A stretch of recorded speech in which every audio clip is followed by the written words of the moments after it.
Hello, yeah. Back to war. Back to war. Back to reality. Um, this is another installment of prime examples. We're happy that Hitler was a moron because of decisions like this, in which you put Operation Citadel. I see that. I was going to say he Citadel bed. Operation Citadel, or what's more widely known as the Battle of Kursk, ends up being just I don't know, there's so many Hitler's follies, but this is kind of the last gasp on the Eastern Front for the Third Reich. I have so many peaks and valleys when I think about alternate realities for how World War II could have gone. Because there's a very real thought in my mind that if the H-Man had just focused on the West and never touched Russia, it's a good chance Russia would look, or Europe would look very different. Yes. Right now. I don't know how you say it doesn't. I mean, you could say like, well, eventually they might have come into it or anything like that. Had he just left them alone and focused, like you said, on the West and used all of those resources that he had to use during Barbarossa, Stalingrad, keeping Leningrad, pinned down, and then also this. He might potentially still be getting fed oil from Russia to keep running his machines. Yeah. They might have not even stepped in and said, we're neutral, and started selling the Germans all of the arms and all of the oil and everything that they needed. Yeah. All this Lehnsraben that they needed, they could have just basically sublet that from Russia and been like, hey, we'll cut you off the Netherlands, Denmark, and the rest of this shit once we get done. Well, and here's the thing, too, is they wanted to build,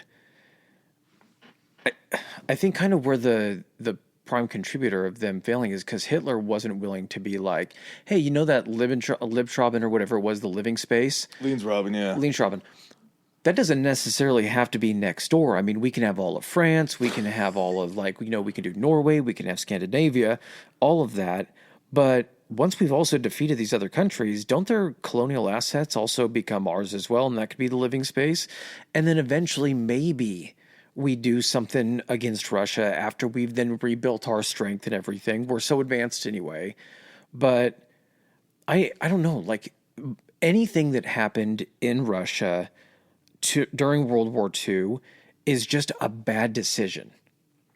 And that's the beauty of these alternate realities, because at the end of every alternate reality, the only thing that is the constant, never changing in every single one of those scenarios is Hitler's an idiot. He will always do something. They could be on the yeah, they could be on the road to victory, but the one thing that stops all those alternate realities from happening is that Hitler's always going to screw something up. Yeah, dude's on drugs, man. He's fucking crazy. He has supreme power in Germany, and even if he had maybe pulled off of that throttle a little bit, we might have a different outcome in World War II. Hey, man, I mean, idiots get into supreme power all the time. It's not that it's not that rare. Apparently, it's more common than we hope. But that's the most amazing thing is every single scenario that we look at, and we're talking about a situation that's fairly similar to the Battle of the Bulge. Yeah. This just happened earlier. It's a reverse bulge. Yeah. It happened on the Eastern Front. There was really no outcome that was going to make sense, even if they scored a decisive victory. But he just had this chub for trying to break salients and trying to break bulges. I think he had to, because the actual Battle of the Bulge, and not saying the actual one, was relatively much smaller in comparison to this, because that was like Bastogne and everything. Yeah, I mean, it's Western Front, smaller, tighter areas to fight. This literally encompasses a bulge that is, 120 miles wide, and then I think they said 160 miles deep. Pretty deep, too, yeah. Which is also why this battle is so spread out. Before we get too far into it, remember, patreon.com/historicallyhigh. Go get all your bonus content. We're going to be recording a very fun, kind of a new lane of episodes that we're going to be putting out on Patreon, called what are we calling it? The Drug Salon. The Drug Salon, where we're going to look into the historic instances where a lot of the drugs that we know commonly today, where they actually kind of came from, and guess what? We're talking about Nazis. So this is the one we're recording meth. So you're not going to want to miss that. Go to Historically High on Patreon. 5-star ratings. We'd love to see them. We'd love to receive them. You guys are the best that give them. Keep the reviews flowing. We got a message. I don't remember if it was a comment or it was another message requesting David Attenborough. And I love that idea, but I am scared to death because of the age of David Attenborough, that if I had to have that on our conscience. We do have... It has been scientifically proven that we have a wee bit of power when it comes to calling somebody's shot for them. And, I mean, I guess we just kind of leave this to the people. You guys are the one, I mean, we're going to miss David, but we don't want to take him from the world or even put the risk of that happening without the opinion of the people. So put out a poll or something like that. Like, should we do David Attenborough? And it's a great suggestion. I love the suggestion. I just don't know if I can keep that on my conscience. Like, people die when we do them. Yeah. Look no further than the whole episode that we did on the Vatican City. Yeah. And then like 3 weeks later, the Pope dropped dead. That was an odd occurrence that happened. Mm-hmm. Okay. Got anything else? No, let's jump in. All right.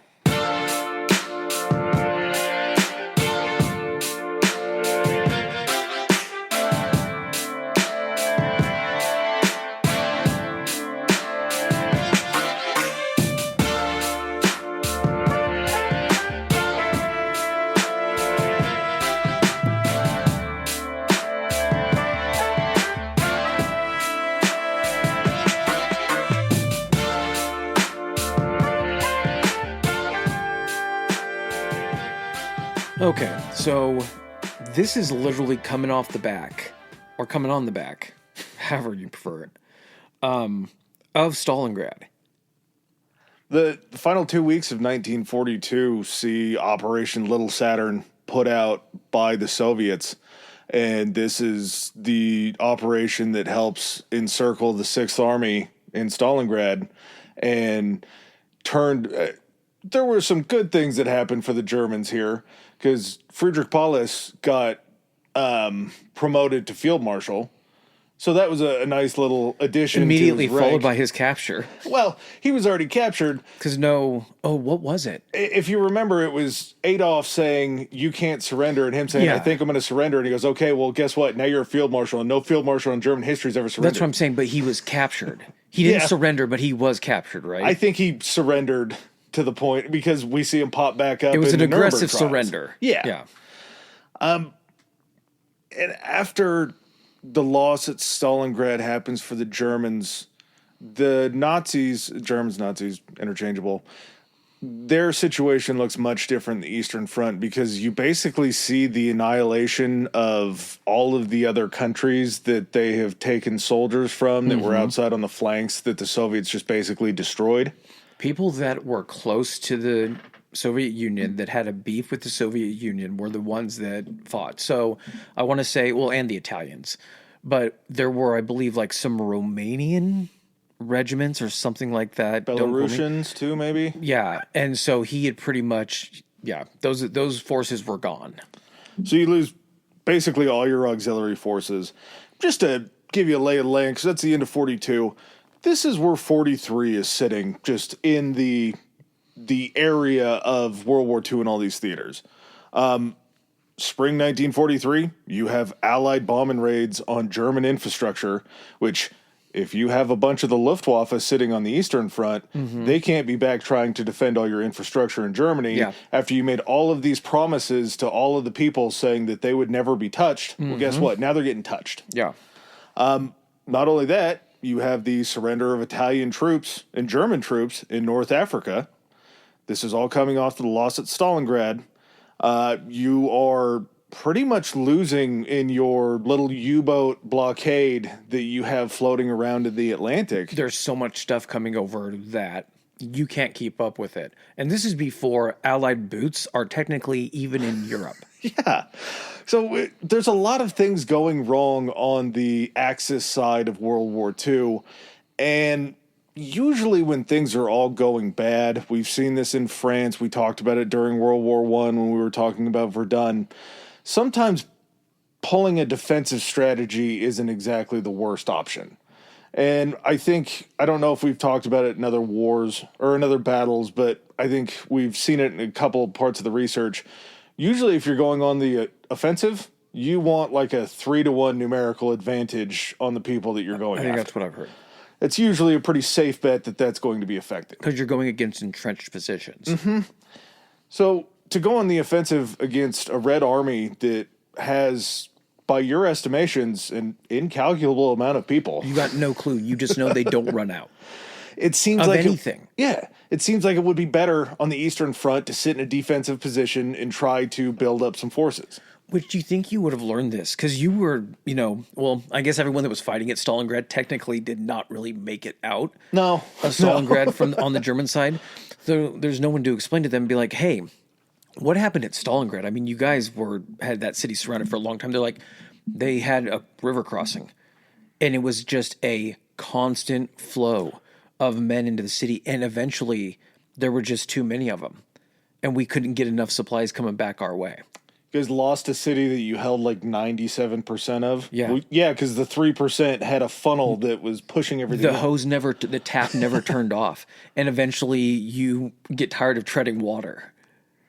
And you're also in Stalingrad. That's the amazing thing. And I guess this is something that we can look at with hindsight and say this was a big change.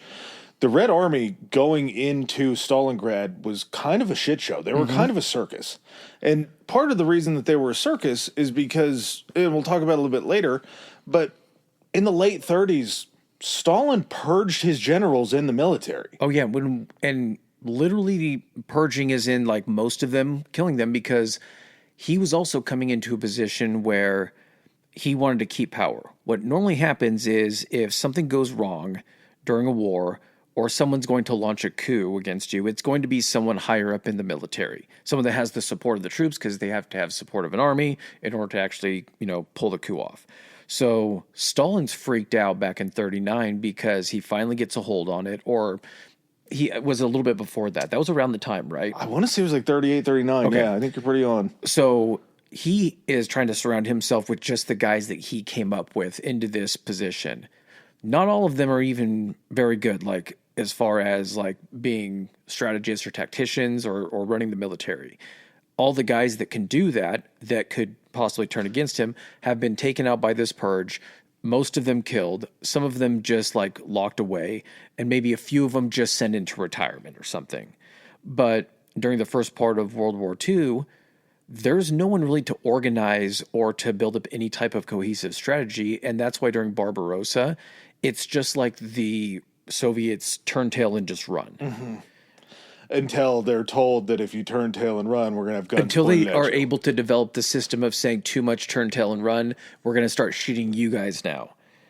And once that happens, and then finally Stalin goes and starts snatching these guys that he forced into retirement, pulling guys out of their cells and being like, hey, guess what? You're going to lead some troops and I'm not going to kill you. And they're like, fantastic. That he pulls in some guys that are able to kind of whip this thing into shape. One of them, last name I think was Zhukov. There was another one that was Chuikov. And then there's a couple guys during the battle. And those guys are kind of guys that proved themselves during Stalingrad, or I think one of them was also at Leningrad. But Zhukov's in a funny position too, because I don't know if you'd call it a change of heart from Stalin, but maybe his heart of stone maybe melted a little bit, or maybe he was just thinking, I have to figure out a way to do this.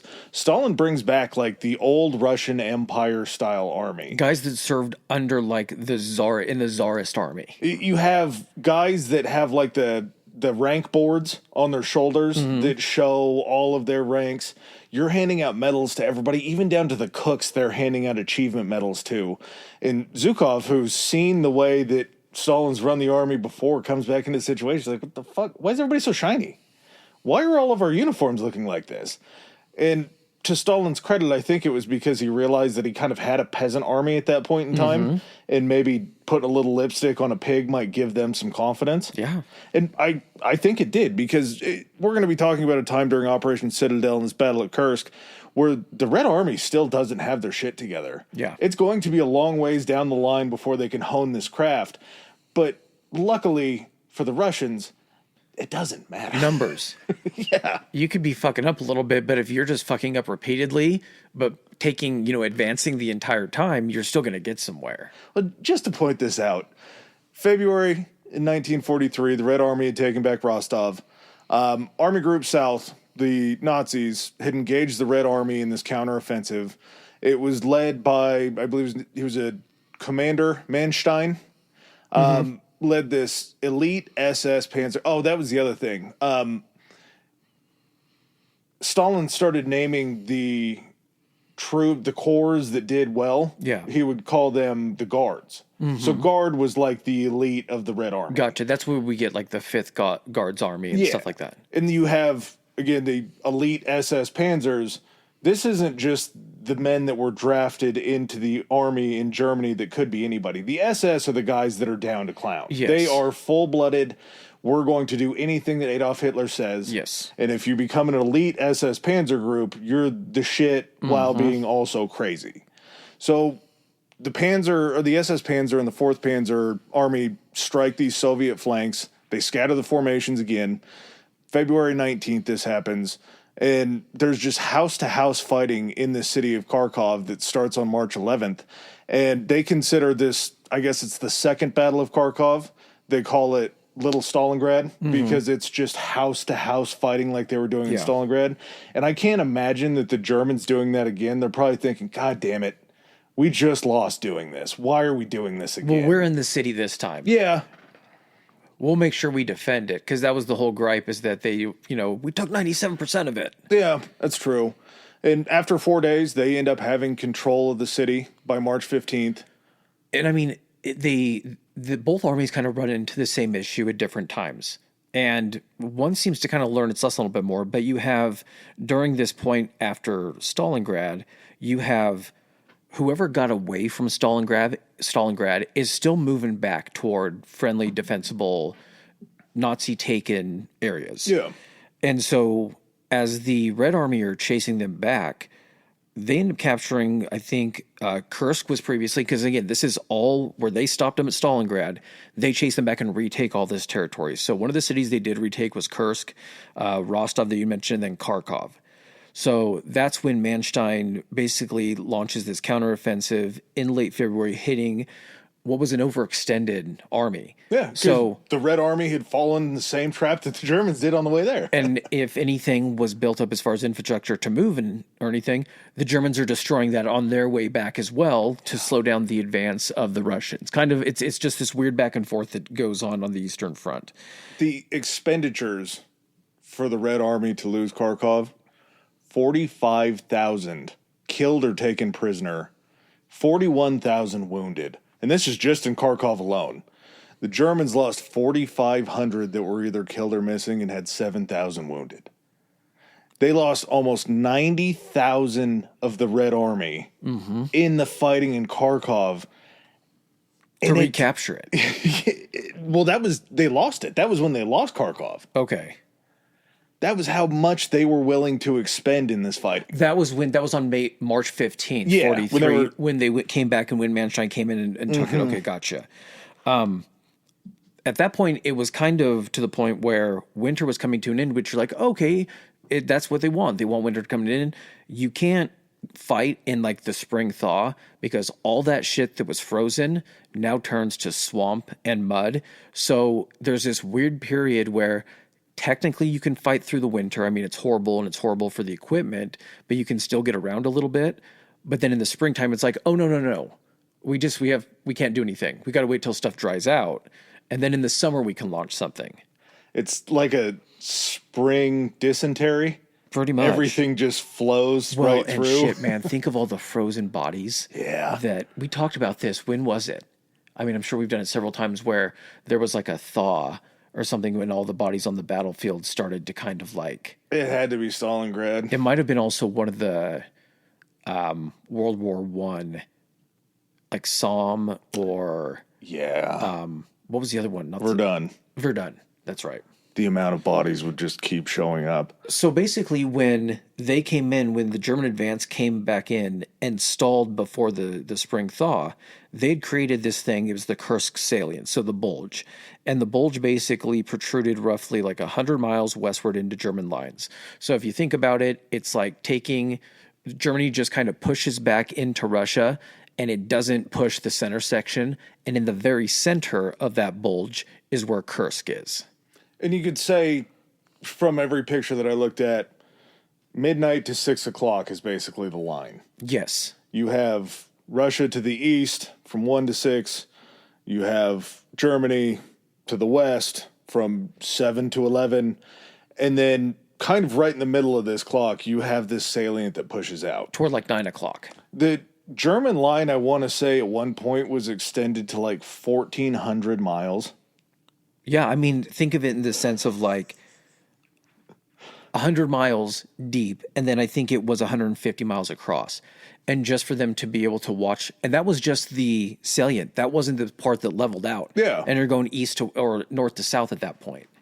The thing about the salient being there was if you already have 1,400 some miles on a front to cover, if you can knock that salient out, that knocks off right around 250 miles of the German line that has to be guarded. Well, Hitler looks at this and is like, oh my God, this is the perfect opportunity to like just encircle everyone that's in this in Kursk, and we can both destroy a bunch of their armies, but we are hurting for slave labor.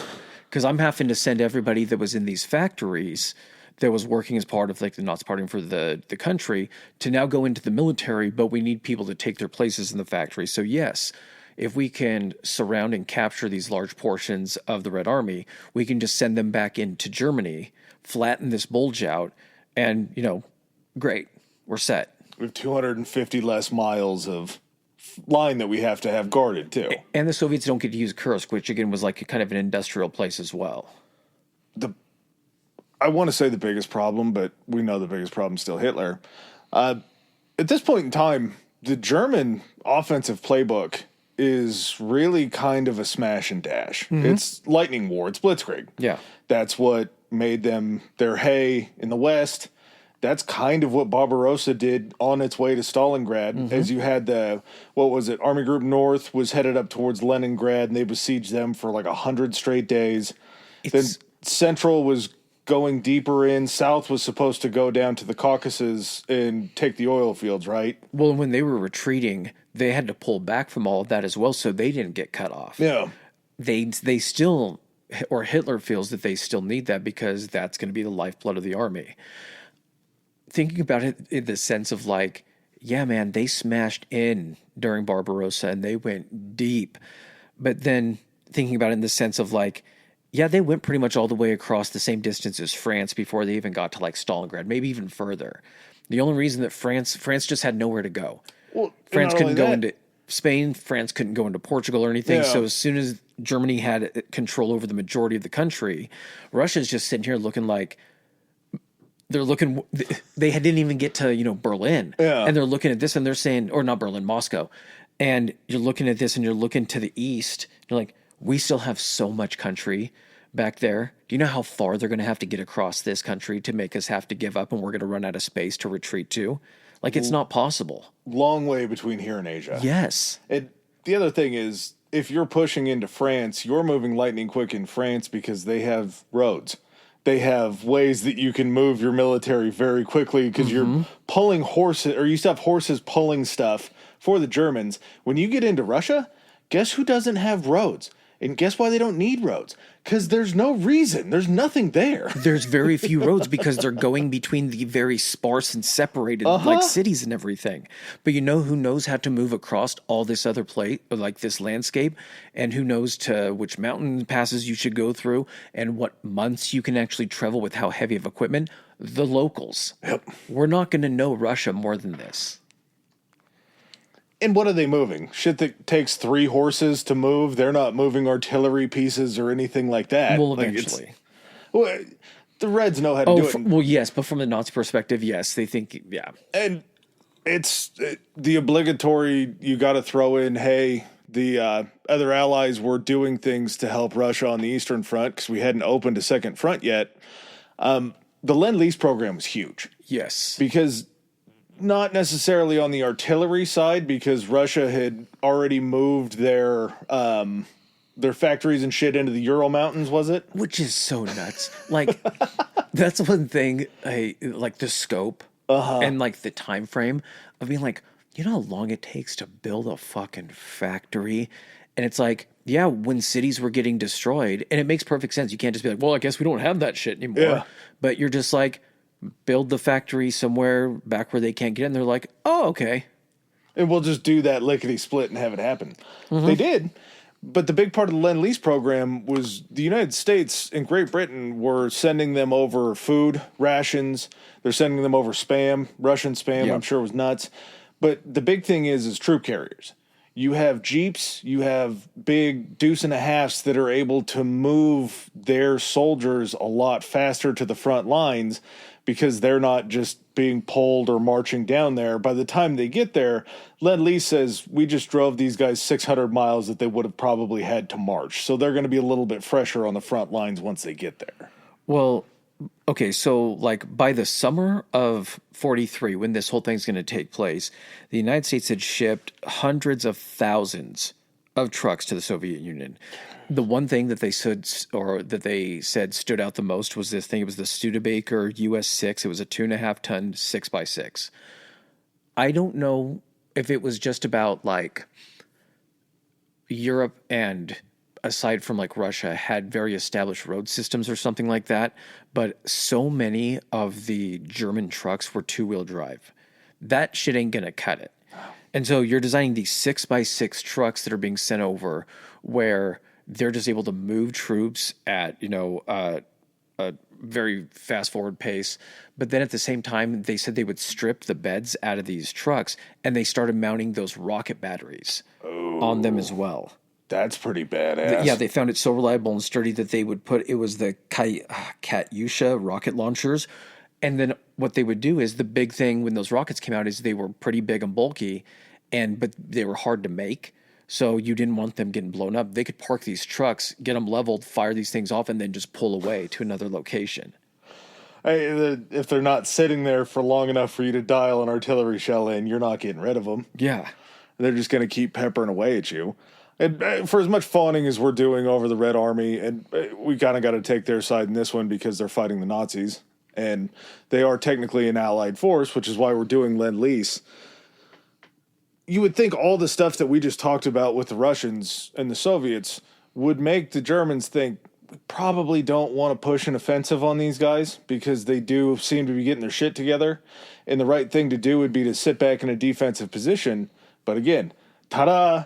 Hitler says, we haven't had a lot of good press in the paper lately, and if us taking a defensive position in the Eastern Front's not going to be headline news, we need something hot. There hadn't been like a report that came out, I think, in Germany up to that point of them suffering a defeat to where there was no way that they could spin it, that word had gotten back from outside of maybe the approved state media type, channels that said Stalingrad was bad, especially when so many people died there and people stopped getting letters and everything, but they knew they maybe were at Stalingrad or something like that. So people knew about Stalingrad. And as that's happening, even though they take Kharkov, it's 400 miles from Kursk to Stalingrad.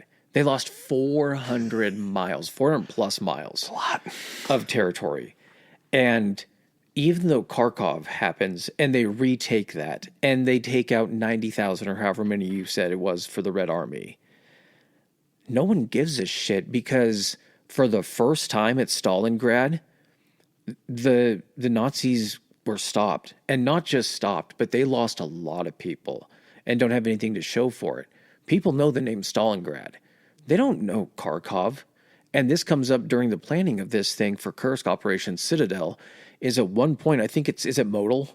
That calls for the attack? No. I can't remember if it's Manstein or Model, but they finally just look at Hitler when they're starting to have doubts about this, and they say, nobody knows where Kursk is. when he's trying to explain this and his rationale for wanting to do this operation, he's saying we have to try to snatch back some of our shine. We need to go, if we're going to go into like the spring, we at least need to go out on like a winning note, maybe. And that way we can build some momentum off that, give the people something to talk about. We got to do something to get the taste of Stalingrad out of people's mouths. And most of the people that are in Hitler's ear are saying, we need to sit out 43 on the Eastern Front. We need to maybe take a breath for a little bit, take a year, no offensive this year. We'll play defense. We lost at Stalingrad. It's the first L we've really had to take so far. But think of it this way. Our existing position is very close to a river, very defensible. And guess what we can do? We can dig in there, we can hold them off, and then once we build up our strengths, we can go ahead and get back to it. We'll design another operation. We're going to be okay. And Hitler's like, sure, you guys are making a lot of solid points. Or we could, completely just throw that shit out the window and try to take Kursk back by pinching off this salient. And they were so close. I want to say it was like maybe 150 miles away from the Dnieper River. Mm-hmm. You could have hopped the river, blown up every bridge, embankment, railway, everything to the north of that river. You'd have to keep a couple of those in case you wanted to launch an assault, but you would be in full control of them. You would have them set to be destroyed if need be. The same thing that keeps you from winning the Battle of Britain and launching Operation Sea Lion, that big, giant fucking English channel that makes Britain so defensible. You don't have the English Channel, but you do have a river that's going to take the Russians a hell of a lot longer to get There's so many better plans. So many. So many better options. And at the end of the day, it comes down to Hitler basically being like, listen, so he's nervous about the Italians. That, especially after he lost a bunch of Italian troops at Stalingrad. Hey, who isn't nervous about the Italians, am I right? Yeah. But he's thinking to himself, he's probably thinking that Mussolini is getting scared. And he's like, I got to keep him in this fight. And the only way he's going to stay in this fight and not give up the soft underbelly of Europe is if I can show him that I'm still on top, that I'm top dog in Europe. So I need to basically take Kursk and be like, see, we're beating the Russians. So you stay in this fight too. And he's also aware that North Africa has been taken. The next logical step, considering that the Americans and British have taken North Africa, is you're thinking, well, they got to be coming from North Africa to Italy or Sicily or Greece or wherever. If I don't keep Mussolini in this thing and on my side, they're just going to be able to march in there and march right through Italy and hit me right underneath. We need to stack those ZD-filled Italians up to try to slow down the U.S. Well, and then also we have Operation Mincemeat, the fake dead body with the fake plans to go, was it to head into Greece? Something, I can't remember exactly what it was, but Operation Husky has been on the books as being, at this point, Husky happens during the Battle of Kursk. So all the timing in certain, all of this timing matches up. But Husky's already in place. So they've seen a buildup of troop movements. There's a suspected invasion site probably, and it's Sicily where Husky invades, right? Yeah, Hitler knows. How does Hitler not know?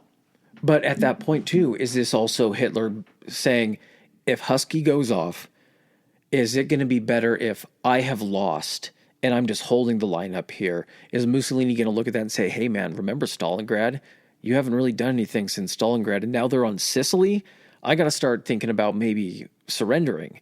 But if he's able to say, no, we took Kursk back and everything. We're going to be pushing into the Caucasus again. We're going to get that oil.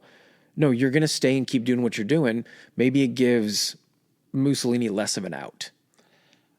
There's a certain line of Nazi bullshit here that I can't quite tell how much I believe it, but just to fast forward a little bit, April 15th, Hitler had called for directive number 6 after he called for directive number 5 that got scrapped by weather.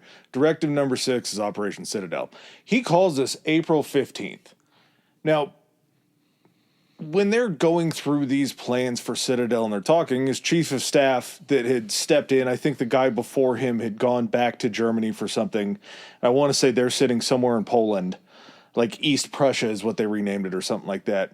there's this guy that was his chief of staff named Kurt Zeitzler. And Zeitzler draws up this battle plan for this double envelopment of the salient. Now, he's pitching this very well. And there's certain times over the next coming weeks and months that people will come and talk to Hitler about the plan.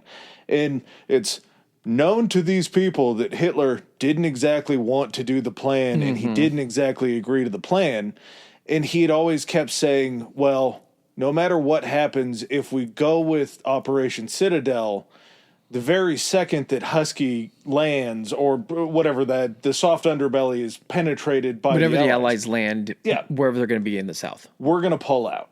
So their thought was Hitler was maybe just wanting something to do in hopes of doing that, while at the same time not really running it through the line of common sense of thinking, but if you know that they're coming, why wouldn't you build up your forces down there? Why are we going to start, even at the worst, if they're chipping away at our forces with Operation Citadel, we're going to lose people. We're going to lose resources, and we're going to burn a bunch of ammo and fuel. And you just did it in Stalingrad. Like, you just lost so many people in Stalingrad. So much stuff. And so the operation, you said April 18th? I believe it was April 15th was the day that they called for Operation Citadel. It was supposed to begin on May 3rd, or shortly after. So that tells you right there just how quickly they're trying to throw this together. Now, with supply issues and all that stuff, they still had to try to bring these armored units like back up to strength. And because of that, May 3rd completely goes out the window. Now, as they're having to wait for new tanks to come out and for them to like build up reserves, for them to go ahead and train crews, things like that, like you said, leadership staff are just being like, I feel like they're looking over his shoulder and he's looking him up and they're like, oh yeah, that's not going to be good. And he's like, what? And they're like, yeah, do you see right here? This is, and just everyone trying to drop tidbits. And then, like you said, Hitler being like, he tells a guy at one point, I don't know if it's Model or Manstein, but he's like, Model. And he's like, you know, I'm sick to my stomach about this operation. And it's one of these situations where they're walking together. And he's like, you know what, this thinking about this thing makes me sick to my stomach. And so Modal's got to be waiting for the obvious, continuation of that, of being like, we're going to cancel this. This is a bad idea. And it never comes. No. And so he's just, it's like he says, I'm sick about this. And then just gets in his car and Modal's like, so like, cancel. He's like, and as he rolls down the window, he's like, oh no. He's like, but you just said you were sick to your stomach about it. He's like, well, yeah. He's like, well, shouldn't you kind of go with your gut on this? He's like, no, we're going to do this.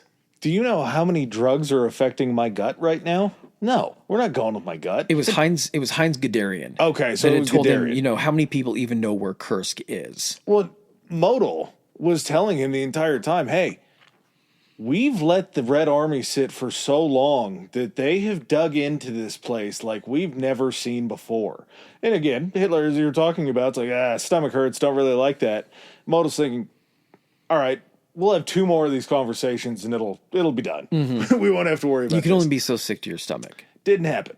Because maybe Hitler's sick to his stomach feeling was worrying about trying to finish up these, we decided it was the Panzer V Panther tanks and the Panzer VI Tiger tanks. Yeah, his ability, I think kind of the answer to those concerns from his leadership staff is, hey, don't worry about the defenses, because the reason we're waiting is because these new tanks that we're going to have are just going to blow past not only their defenses, but anything that they're going to field out there against it isn't going to be up to snuff.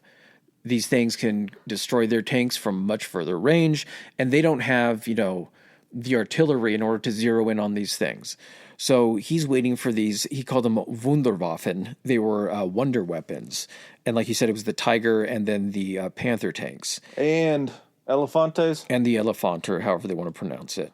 But he was convinced that the standard German tanks, they wouldn't win in a head-to-head battle with the Russian tanks, not even in a situation where it was like on parity. So like if it was 1-on-1, maybe he still thought they would. But he also saw, based on Stalingrad, they were pumping out T-34s from Stalingrad. out to go fight. We talked about during that episode where they would be like no frills on them or anything, and they would just send them off the line to go out and try to fuck stuff up. And anything that they couldn't turn into a T-34, they were just turning into a self-propelled gun. Yes. So Hitler's of the mindset of saying they're going to keep building more than we are. But what we can do is we can build something of such quality that it'll be worth 10 of their tanks, because their tanks won't have large enough guns on them to penetrate or to destroy our tanks. So it doesn't matter. Are we in tank talk? Can we do tank talk? We can do tank talk. We're like 40 minutes in, and this is the first, I'm not going to be anywhere near the intelligence that you have, but this is the first time that there's been a weapon that's kind of caught me by the short ones. Mm-hmm. And I've really tried to dig into this a little bit. The Soviet side had, I believe it was the T-60, was the predecessor to the T-34. This thing was slow on the battlefield. It had a very small gun on it. It had a gun that wasn't going to penetrate even the Panzer IV's armor. So it's pretty much ineffective as a tank killer. But the big kind of centerpiece of what a Soviet attack was going to look like was pretty much fully based on the artillery. Yeah. They had artillery pieces coming out the wazoo. Mm-hmm. And we'll talk about it, kind of the buildup and the losses that they suffer. The artillery numbers shock me with how many pieces that they had and how many pieces that they rained down. But it was also because as the Soviet infantry moved in closer to the German side, the Soviet artillery barrage didn't stop. Yeah. They could give two fucks if their infantry was even interwoven with the tanks. They're still firing on them. Buddy, it's just bigger machine guns that are sitting behind charging people. Yeah, but still, if your infantry is starting to penetrate the area that you're blanketing with artillery shells, mm-hmm. maybe stop. Maybe see what they can do. Maybe instead of just killing 20, 25,000 of your own guys that you will eventually replace within probably a day or two, maybe just don't. Yeah. You can just have more guys later. Yeah. So after the T-60, this T-34 comes on the line, and this thing is hot. It's got a big gun on it, but the big part of the T-34 is the slanted armor. Yeah, so you have what's going to eventually lead to Russia winning this thing and overall just being able to beat the Nazis back, to beat them off, both hands, is they're not going for like a heavy tank. That's not going to be their mass-produced tank. It's not going to be on the same level as like the Nazi Tiger tank. The T-34, it's a medium tank, and kind of in the same way that the Allied or that the United States had the Sherman, they had the same outlook of, let's just build something that is good. It doesn't have to be great. It doesn't have to be a one-on-one fighter with the Tiger or the Panther or anything like that. But if we can make this thing reliable, if we can make a fuck ton of them, then every engagement we go into, instead of making a good one-on-one tank, we're going to make a good three-on-one tank. We're going to be able to build these things so quickly and have them be repairable that if we do run into a Tiger, the Tiger's going to run into 4 T-34s. And the Panzer III and the Panzer IV at the time, which were the main German workhorse tanks, because of the sloping armor that you were talking about on the T-34, they couldn't take it out from a distance. And that was their advantage at the time, was the range in which they could take out those tanks versus the range that the T-34s could take them out. And that sloping armor, I don't know if anyone here, a lot of people have probably seen the movie Fury. So there's a tank battle there that's between, I want to say, a Tiger tank and like 3 or 4 Sherman tanks. And they basically have to run straight at this thing in order to almost sacrifice one of them to allow the other ones to try to swing around to get to the outside, because the Tigers are so armored from the front that there's no chance of the Sherman's main gun punching through. Yeah. They got to take it from the side or anything. So as you're watching this happen, this tank is firing at him, and because of kind of the sloping armor that the Shermans have, you see ricochets happen. Did you end up watching that scene? I didn't watch the scene because I spent what I want to say is 20 minutes, but it was probably about an hour trying to find, just because I got pulled in every which way direction, trying to find any sort of video evidence of a shell ricocheting off of a tank, because I believe it's there. The science to me sort of makes sense. the logic that an artillery shell could hit something going the direction that it's going, probably on a downslope because you're going to fire in an arc, right? Correct. If the armor is sloping upwards and the tank is heading down, something about a ricochet doesn't make a lot of sense to me. Okay, imagine it in this way. You have, just give yourself like a dome, like a dome sitting on like your desk, so a half dome. Yeah. Okay, if you're coming down at an angle, really the only time you're striking that at a true 90 degree is if the angle matches that front portion that you're hitting of that dome. If you come around to the side of that on any side and you're not hitting that thing straight on, it's an angled ricochet that's coming off of the side. And then just the thickness of the armor is what stops it from... I'm going to sound like such a fucking clown trying to explain this, but if the amount of force it takes to try to penetrate the armor, crack the armor at that point, maybe outweighs the inertia of pushing that in that direction or whatever the train, it can force it. And by making it sloping, you're making it easier for it to move off the side. So you're trying, not only is artillery trying to hit these things from a long way away, even other tanks, but think of it in the sense of like a glancing blow. Even if you're tank to tank and you fire straight on, you still have to hit it straight on. If you hit it to the side at all, it's curving around. So it's trying to bounce that off the side. Yeah, that's... You're not hitting it. It's not to stop it from taking a point blank 90 degrees side on hit. It's to keep it from getting hit from the front and being able to glance something off and you know, if it's not perfectly dead center, I think. And I think that's where it falls off of me, is I can't quite get my mind over something that heavy moving that fast, just bouncing off of something. Yeah, but it's also the weight of that slug or the weight of that shell compared to the weight of the tank. And I think that's one thing too, the amount of weight that these tanks weigh, because when you see them, they're moving and they're squeaky as fuck and all that stuff, but you still don't have a concept of saying like, there is so much metal and steel on this thing. The weight of it is insane. And so those things still weigh so much more than whatever inertia that shell is causing that it can, you know, but you're giving it the help you can by making it sloped. Yeah. And I think the only thing harder to do than penetrate one of those things, or penetrate one of those sloping armor tanks, is to find video of it. Because I spent a long time looking for it, couldn't find anything, and finally just like, all right, a chatbot's probably the last thing I got. I'm going to throw some AI at this. And AI didn't even have to think. AI just like, at the rate of speed that a shell is hitting a tank, it's virtually impossible to catch that with the technology that they had back in the day as far as a high-speed camera. Where's it mounted? It's mounted on a tank that's bumpy as fuck and everything. And as soon as I realized, or as soon as I saw that and read that, I was like, okay, this makes more sense. That's why I was saying, like, if you watch that scene from Fury, seeing it hit and ricochet, it's so crazy because the sound it makes too. Yeah, Hollywood just scares me. I don't want to get a false sense of understanding. It does, but also, when we kind of get it a little bit further into this episode, man, there's a tank that takes, like, they said over 200 anti-tank rounds between shells from other tanks, the rifle-fired rounds, and everything like that. What does that sound like in the tank? Yeah. You're constantly just hearing just things hitting against the outside, insane things. Liquefy your eardrums. Type shit, I'm sure. Yeah, that's kind of what it seems like, right? Yeah, so just to put it in you're wearing protective, like, hearing protection, but how advanced is it? It might not matter. That's what I was going to say, though. It's still so, like, because it's all keeping that concussion in there. You would have to have pillows duct taped to the side of your head to even make a dent in it. So a T-34 weighs 26 and a half tons.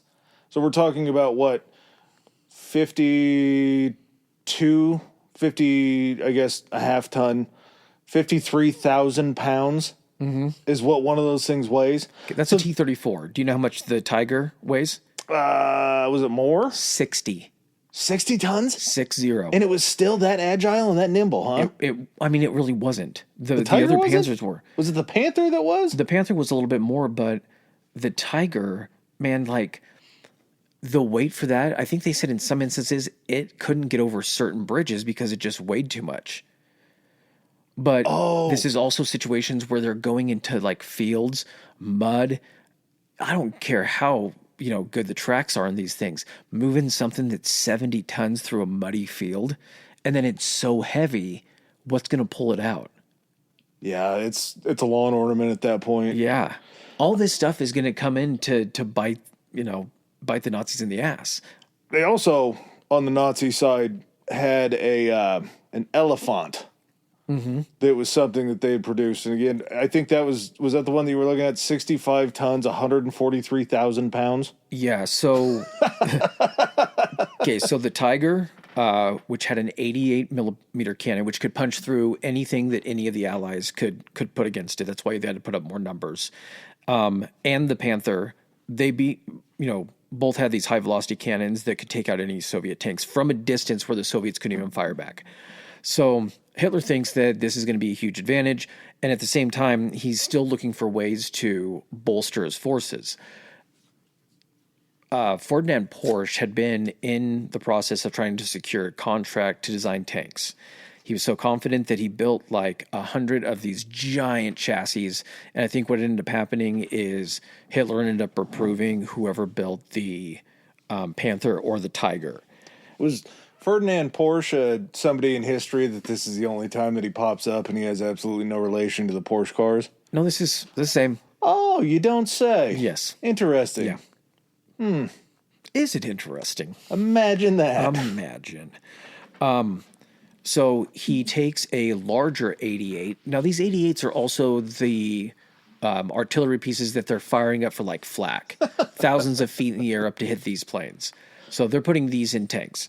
Now, there's a larger one, even larger than what the Tiger has, that they decide to mount on these Porsche chassis, these Porsche tank chassis, and turn into this thing called the Elephant. So it doesn't have a turret, which would make it an actual tank and a lot more expensive.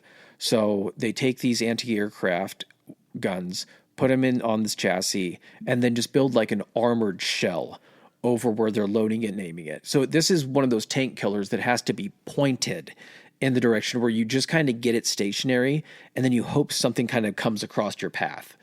You put it at like the T-section of a road or something like that. But these things, like you said, are also so heavy that they're going to get bogged down. And especially with this one, it has no weapon on it except for this gun. There's no machine guns on it to protect it from like troops or anyone close. And the visibility on this thing is basically just you looking forward where you're going to be aiming. Or you're going to pop your head out of the port and pray that there's not a shell or a bullet that's got your name on it, because that's where they've trained on their sights. Yeah. I think they said that the German or the Soviet attack on tanks, traditionally the first two places that they fired was the sight port and then the commander's... It's like the little periscope area that he would look through. And then the commander's latch on top to climb out, because they said if they could hit that and they could blow it off, the next time they hit the tank with a round, it was just going to kill everybody inside of it. Just because if they could hit the same spot where it had blown that port off, it was just like dumping an artillery round inside of a tank. Gotcha, okay. So I guess like a long-range three-pointer, if they can put one in there, that everybody's done. Well, I mean, this 2-month delay does end up resulting in, I think, like roughly 200 additional Panthers, 140 Tigers, and 90 of these Elephant tank destroyers. So he is getting some additional stuff, but... He missed some steps. What do you do? He missed some steps. What do you typically like to do after you pull something off of the line and before you put it into battle? I mean, you don't want to test it. That's stupid, right? Yeah, because what if something goes wrong? Then you're delayed even longer. Yeah, of course. Exactly. You just proved my point. You can't get those extra 200 Panthers out on the line if you're having to go through all the business of testing and making sure they're reliable, and that things like engine fires don't happen or anything like that, because nothing's going to kill your boner for a salient pinching than having your tank break down a mile down the road. Yeah. Electrical problems inside of a tank wouldn't completely render it useless, right? No, I mean, they said the Panther had a Maybach, like 230 engine. They called the HL230 engine. This thing was prone to severe overheating. They said on the march to the front, multiple Panthers burst into flames without a single enemy shot being fired. Are we under fire? No. So not only are you losing these things before you even get to the front, but then once you get to the front, you're still looking at a bunch of these Panthers. And you're thinking to yourself, shit, How reliable are these things? If these broke down, they didn't even get to the front. How many of these things are going to get a couple miles down the road and the engines are going to catch fire? Well, just like you were talking about with Hitler's side of looking at a Tiger and thinking, hey, this Tiger tank is going to be so superior that we can take on 10 T-34s and we'll be fine. And Stalin's version of that on that side is, okay, if the Tigers can take out 10-1, we'll just build 11-1. Pretty much. Yeah. Or you just, okay, so a couple other things with the Panther real quick. The gears were made of this low-grade steel and would like routinely like either shear or shatter when the driver attempted to turn on rough terrain. That's instantly going to make it to where your tank's immobile. So you lose your engine, it overheats, bursts into flames, you're immobile, useless. Gear shears off, you're useless. The hydraulic mechanism that was used to turn the turret was tied directly to the engine RPMs, which means that unless you were cranking up the RPMs, the thing turned insanely slow. And if you lost your engine, there was a hand crank. They said that you probably got to do from the outside, right? No. It was from the inside. Okay, well at least. But to get it around in a 360, it took 700 cranks. You wouldn't have any arms to do anything else after that. So moving on to the Tigers, Tiger issue. So like the Panther, the Tiger used this overlapping like road wheel type deal. If you ever look at like a bunch of tanks side by side, take a look at the track system and how like the wheels work to actually move the tracks. If you're looking at the German ones, they had pretty big wheels that looked like they'd almost just operate as road wheels. And this was something that made the tanks pretty speedy. But because of this model, in Kursk and like the dusty terrain and everything around it, mud, rocks, and this other debris would pack into the gaps between the wheels. And at night it would dry and it would harden and it would be like concrete. And it would just lock the wheels up and completely immobilize the tanks the next morning. They said if a driver of a Tiger tried to force the tank out of like a deep anti-tank ditch or thick mud, the gears would instantly strip. And once they strip, turns it into basically a stationary 50-ton or 56-ton pillbox. And because it was so heavily engineered, fixing a broken transmission wasn't like it was on a Sherman or a T-34 where a crew could come out there in the truck, throw it in like an hour, maybe 2 hours and get it back going. Fixing a broken transmission or the final like drive shaft and everything required removing the entire turret, which you couldn't do on a battlefield. So if a Tiger broke down or through a track like in a battle zone, the crew just had to kind of detonate the vehicle to prevent it falling into Soviet hands. There was no survive. Like if it was running, deadly. But you don't have to penetrate through the armor when you can just hit the tracks, make it stationary, and then guess what? Work around it. Or then just run up behind it when you're trying to crank the turn around and it's taken 30 seconds to do it or something. This also feels like it might be just me being dumb and not quite understanding this, but the Tigers had a steering wheel. Now, in my thinking, driving in a tank, I would assume just because you have a track on each side, this is like a 360 mower where you have forward, you push both of the sticks forward, backwards, both of the sticks backwards, pull one to turn. Correct. So with the steering wheel, this hydraulic steering wheel that they had, a turn the wheel to the left automatically slows the left track down and speeds the right track up. I believe so. That feels like a lot of different things that could go wrong trying to steer this. I don't know what the idea behind that was, but just from like jumping into it, you could get people that were already familiar with how to drive that way. It would be more intuitive if you were having to come in and serve later in the army as someone that didn't train a lot on tanks, to come in and be like, fuck, so it's like going forward even more makes this tank track go faster. And then if I pull this one back, it slows it down. But then when I'm turning that way, how do I know which speed and how to swing it? If they had some type of system where they put a wheel, a gas pedal, and a brake pedal in there, and you're like, well, if I turn it this way and give it more gas, that naturally just speeds up this side. And they had something within the tank that was basically like, we're just going to make it like a steering column. So they lowered the difficulty. Because I think they tried to bridge the gap to make it more, you were more apt to like get used to it very quickly. Going to take longer to train more tank drivers. Kinda. If they just dumbed it down. I kind of feel like that. It just feels like a lot of moving parts that can go wrong on these things. It does, but when you boil it down, maybe it's not, because you would still have to design a system where the acceleration of each side of the track was tied to one lever versus maybe just a gas pedal where it was just, I don't know.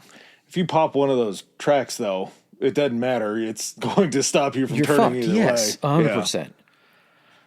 And along those lines, this situation and waiting for these tanks just gets... are we done? You got anything else for tanks? No. God, I enjoyed Next that. up is just a bunch of them getting destroyed. Enjoyed that so much. You want to do a bathroom break before that? Oh, sure. Okay. Well, hello. Listen, while we head to the restroom and get ourselves something to drink, why don't you do something nice for yourselves? Head on over to patreon.com/historicallyhigh and get signed up for a little bonus content. I mean, come on, you deserve it. If you want to keep up with this, our main source of social media is going to be our Instagram, which is Historically High Pod, Pod. You can also head over to, it's Twitter, it's X, it's Twitter, come on, at Historically High, and that's high, H-I like, high. If you have any recommendations you want to get to us, just want to reach out and say hello, you can hit us up on our email at historicallyhighpodcast, HIGH podcast @gmail.com. All right, and with that said, let's get back to the good stuff.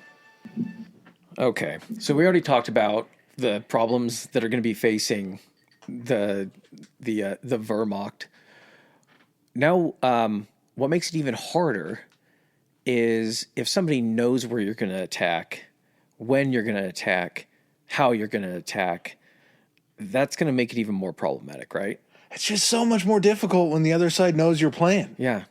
I can't... This is the 2002 Super Bowl between the Tampa Bay Buccaneers and the Oakland Raiders at the time, where John Gruden had just the year prior gone over to the Buccaneers.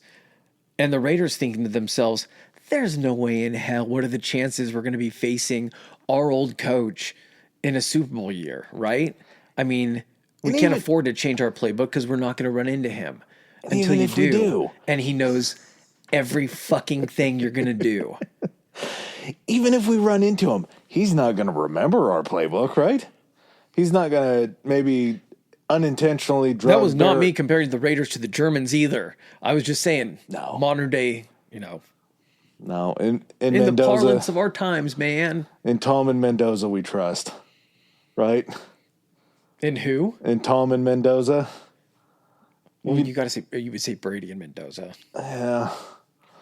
He's Tom now. Brady played football. Listen, I've made my stance on this clear. At this point, call me what you will, but I'll make a deal with the devil if it means winning a Super Bowl. Tom's there, whether I want him to be there or not. So yeah, Tom, fucking succeed. Turns out your deal with the devil is the devil owning part of your team. I have stronger feelings about that than I do about these two people, but the two groups we're talking about. Okay, so yeah, thanks to this spy system called Lucy that was based in Switzerland, but run by Bletchley Park in Britain. I believe the Swiss Lucy spy ring did have connection with Britain, but Stalin didn't trust Britain for any number of reasons, whatever runs through Stalin's mind. So wasn't it that any information that he got from them, he would run them through this Lucy spy ring to see if the information matched up enough to where he could believe it? Like he had a two-factor authentication on the information that he was getting. I think what he ended up doing eventually is he was just like, I'm not even going to get the information from, or the Brits were like, he's got to pass everything through Lucy anyway, and we're involved with Lucy, so just have Lucy give him the information. Let's just save ourselves the time. So yeah, British intelligence, code breakers, they had broken the Enigma, and I want to say, what was the other one? It was Enigma and something else. But they had broken that. They were able to intercept the plans, and this allowed the Red Army to turn Kursk into just basically a 150-mile wide trap. This was if you gave Kevin McAllister 2 months to prepare for Harry and Marv to break into that house. You saw what Kevin did in a night. Well, yeah, if you don't want to give him any more time, after they had squandered the May 3rd date, they pushed it back to June 12th, and then they pushed it back to June 20th. Mm-hmm. So we're just giving them more time to intercept more information. What is Stalin doing on that side of the aisle listening to that? He's like, wait, now they're going back to the 12th? And then very shortly after that, maybe the 20th, he's like, this has to be wrong. Okay, so at that point, when he's hearing about the delays, he's just going, more mines. Bury more mines, because in the time it took for the Nazis to get their shit together, the Russians used the entirety of the time to prepare the defenses in the form of like almost 1 million mines across the whole salient in these areas. The most critical, like tactical zones, the mine density reached, like they said, 2,400 anti-tank and 2,700 anti-personal mines per mile. They were about a tank a foot, or a mine a foot, had they lined them up. And they built these defenses in this, like, almost an 8-layer. There were 3 main fortification type layers, but there were like 8 total layers of the defense that they would have on this. They said it was the most multi-layered defensive network in the history of warfare. What is it? It was 3 front-facing lines, 3 fallback lines, and then there were like 2 lines back behind Kursk just in case. Yes. Through this, of like reinforcements that they could then send those lines up to bolster the other ones. We're talking about them digging out 50 miles of just anti-tank trenches by themselves. So these aren't any other really kind of embankments. Unfortunately, they're going to forget. They have so many miles of anti-tank trenches that they tend to forget where they put them. Yeah. And that's going to be a thorn in their side later on. So Kursk itself, the battle, it's considered one of, if not the largest battle in history. And if you look up what is the most, what do people know most about Kursk if they know anything about it? And someone will say, oh, largest tank battle. So it's known as the largest tank battle because it is the largest tank battle. But in and of itself, it's one of the largest battles just because it features almost every aspect of like this new modern form of warfare. The only thing that it doesn't have is a naval component to it. So this is armor fighting in numbers against each other on a scale that was never seen at that point and hasn't been seen since. You then get artillery that is set up to go against one another in insane numbers. And then you have the Russian Air Force against the Luftwaffe also going at it in pretty staggering numbers as well. And because this just happens to be the instance in which there's the most tanks there, that's kind of why it's known in that sense. But on par for what happens during this battle, it happens in a really small amount of time. But from a casualty perspective, this thing doesn't go that far or like rank that far underneath Stalingrad. For all the equipment that we're going to talk about, those numbers pale in comparison. The only way that I can describe this is it's just stupid. Because we've talked about some of these big involvements on the Western Front. There's only so much room. You're only going to pack so many people in there. I want to say, how many troops did we land on D-Day? Like 140,000? Which sounds like a hell of a lot. Yeah. And it was in a little area. So these battle plans are finalized for July 5th, and that's secondary to this. The Soviets, just on the Soviet side, they had 2.6 million soldiers that were fighting in this Kursk salient. It was that big. They had 2.6 million. The Germans were throwing 900,000 soldiers at them from the other side. That was how many people were in this area. And as you were talking about Soviet side, 47,000 guns. Those are those artillery pieces I was talking about. 47,000 artillery pieces. You had 5,900 aircraft, 8,900 tanks. On the German side, you had 10,000 guns, 1,800 aircraft, and 3,900 tanks. Now, just on numbers alone, if the Germans could somehow ballpark, which they definitely couldn't, what the Soviets had over there, how do you begin to think that this is even still feasible? I don't think you do know what they have over there, because everything from, like you said, how compacted Europe was. If you were trying to ship something to the front lines, there were only so many places that it could come from and so many places that it could travel to get to the front lines. And they knew what that was. And they could get planes over those areas and try to spy troop movements or anything like that.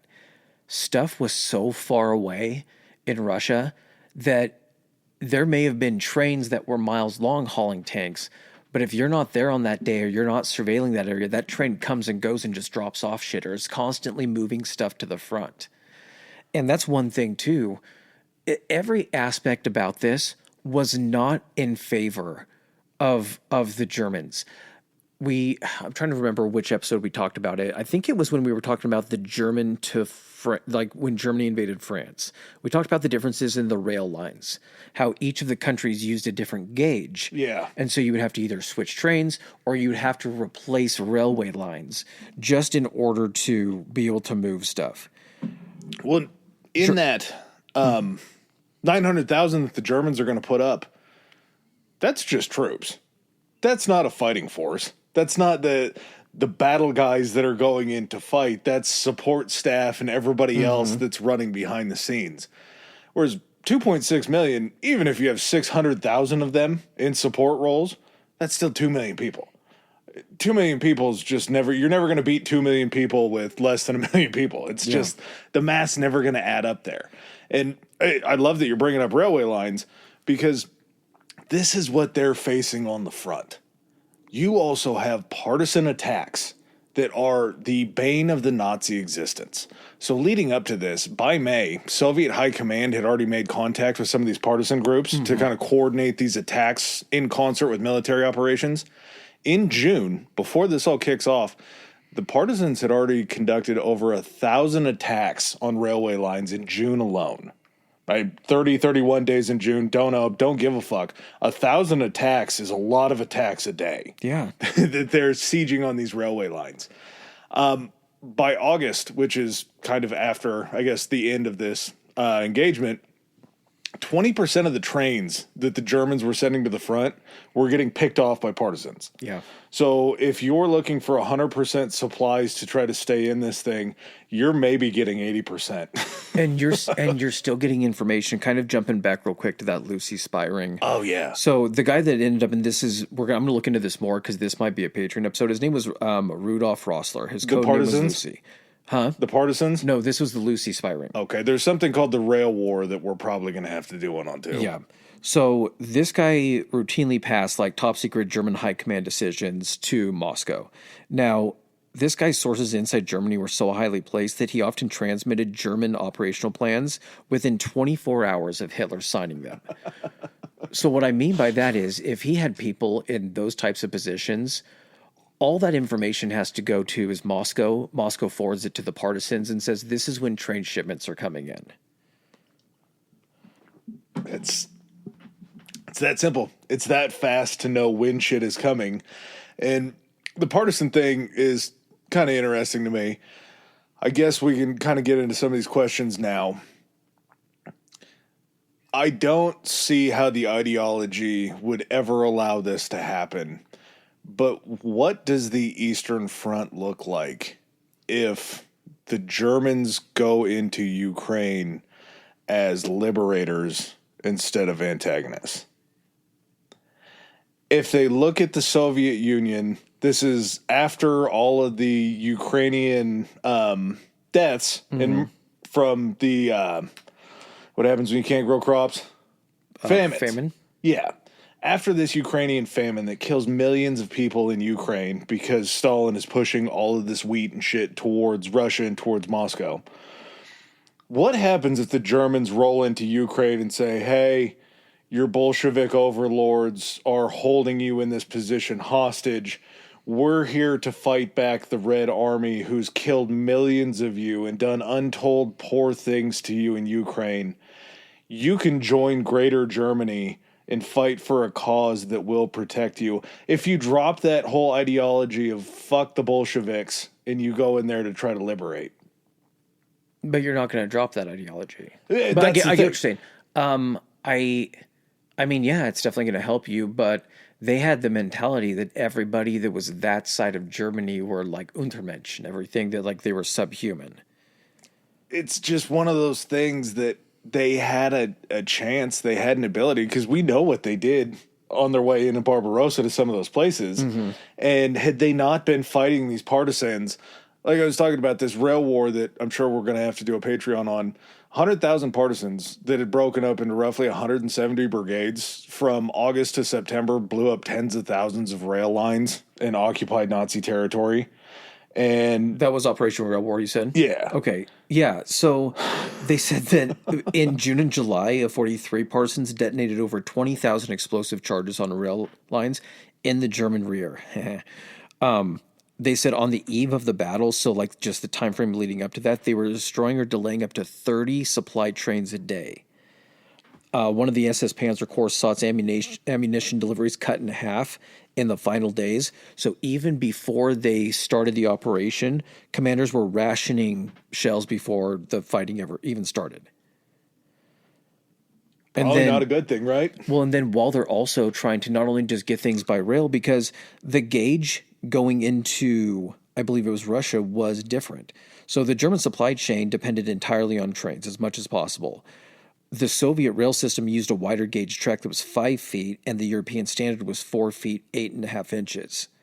So they had to convert thousands of miles of Soviet track to the standard gauge.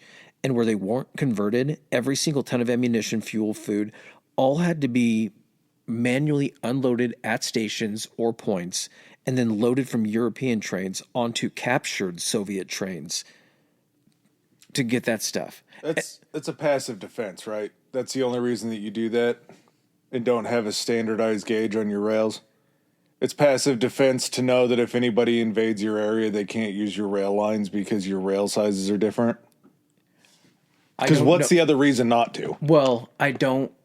It could have just been happenstance because when each country was developing its system, they found that one was more stable or the leading manufacturer of an engine made them in this size. But at some point in history, they discovered this, maybe during World War I or something like that, when this was, train travel was definitely the main way. Yeah. And be like, wow, these are really close. This would have stopped them from coming into our country via this way. The first country to get invaded in that sense was like, oh, fuck. Shouldn't have made them so close. They sold us the rail lines. This is why. Well, and then what ended up happening, too, is the German railway network had this huge shortage of engines that were capable of handling not only like the brutal conditions, but also apparently coal on like the Eastern Front was like low-grade coal. And the engines weren't like capable of using it to convert the type of power that they had been designed for because they weren't going to be getting coal out of Germany.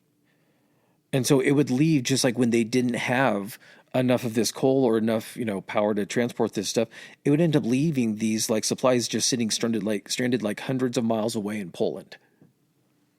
Doesn't do you much good there. No. As far as the German plan, it was, would you call it a pincer movement? Yeah, Two pincers? It was like making, what is it when they peel off you ever watch someone make dumplings? Yeah. Okay, so you know how they just pinch off the dough in the little ball? That's exactly what they're trying to do. That's the salient. They're trying to reach in there and pinch a ball off the dough. I'm trying to make a Russian dumpling. And then they're trying to flatten it out with their hands. And then they stick the little meat in it and all the little filling. And then they go around it and they pinch it again.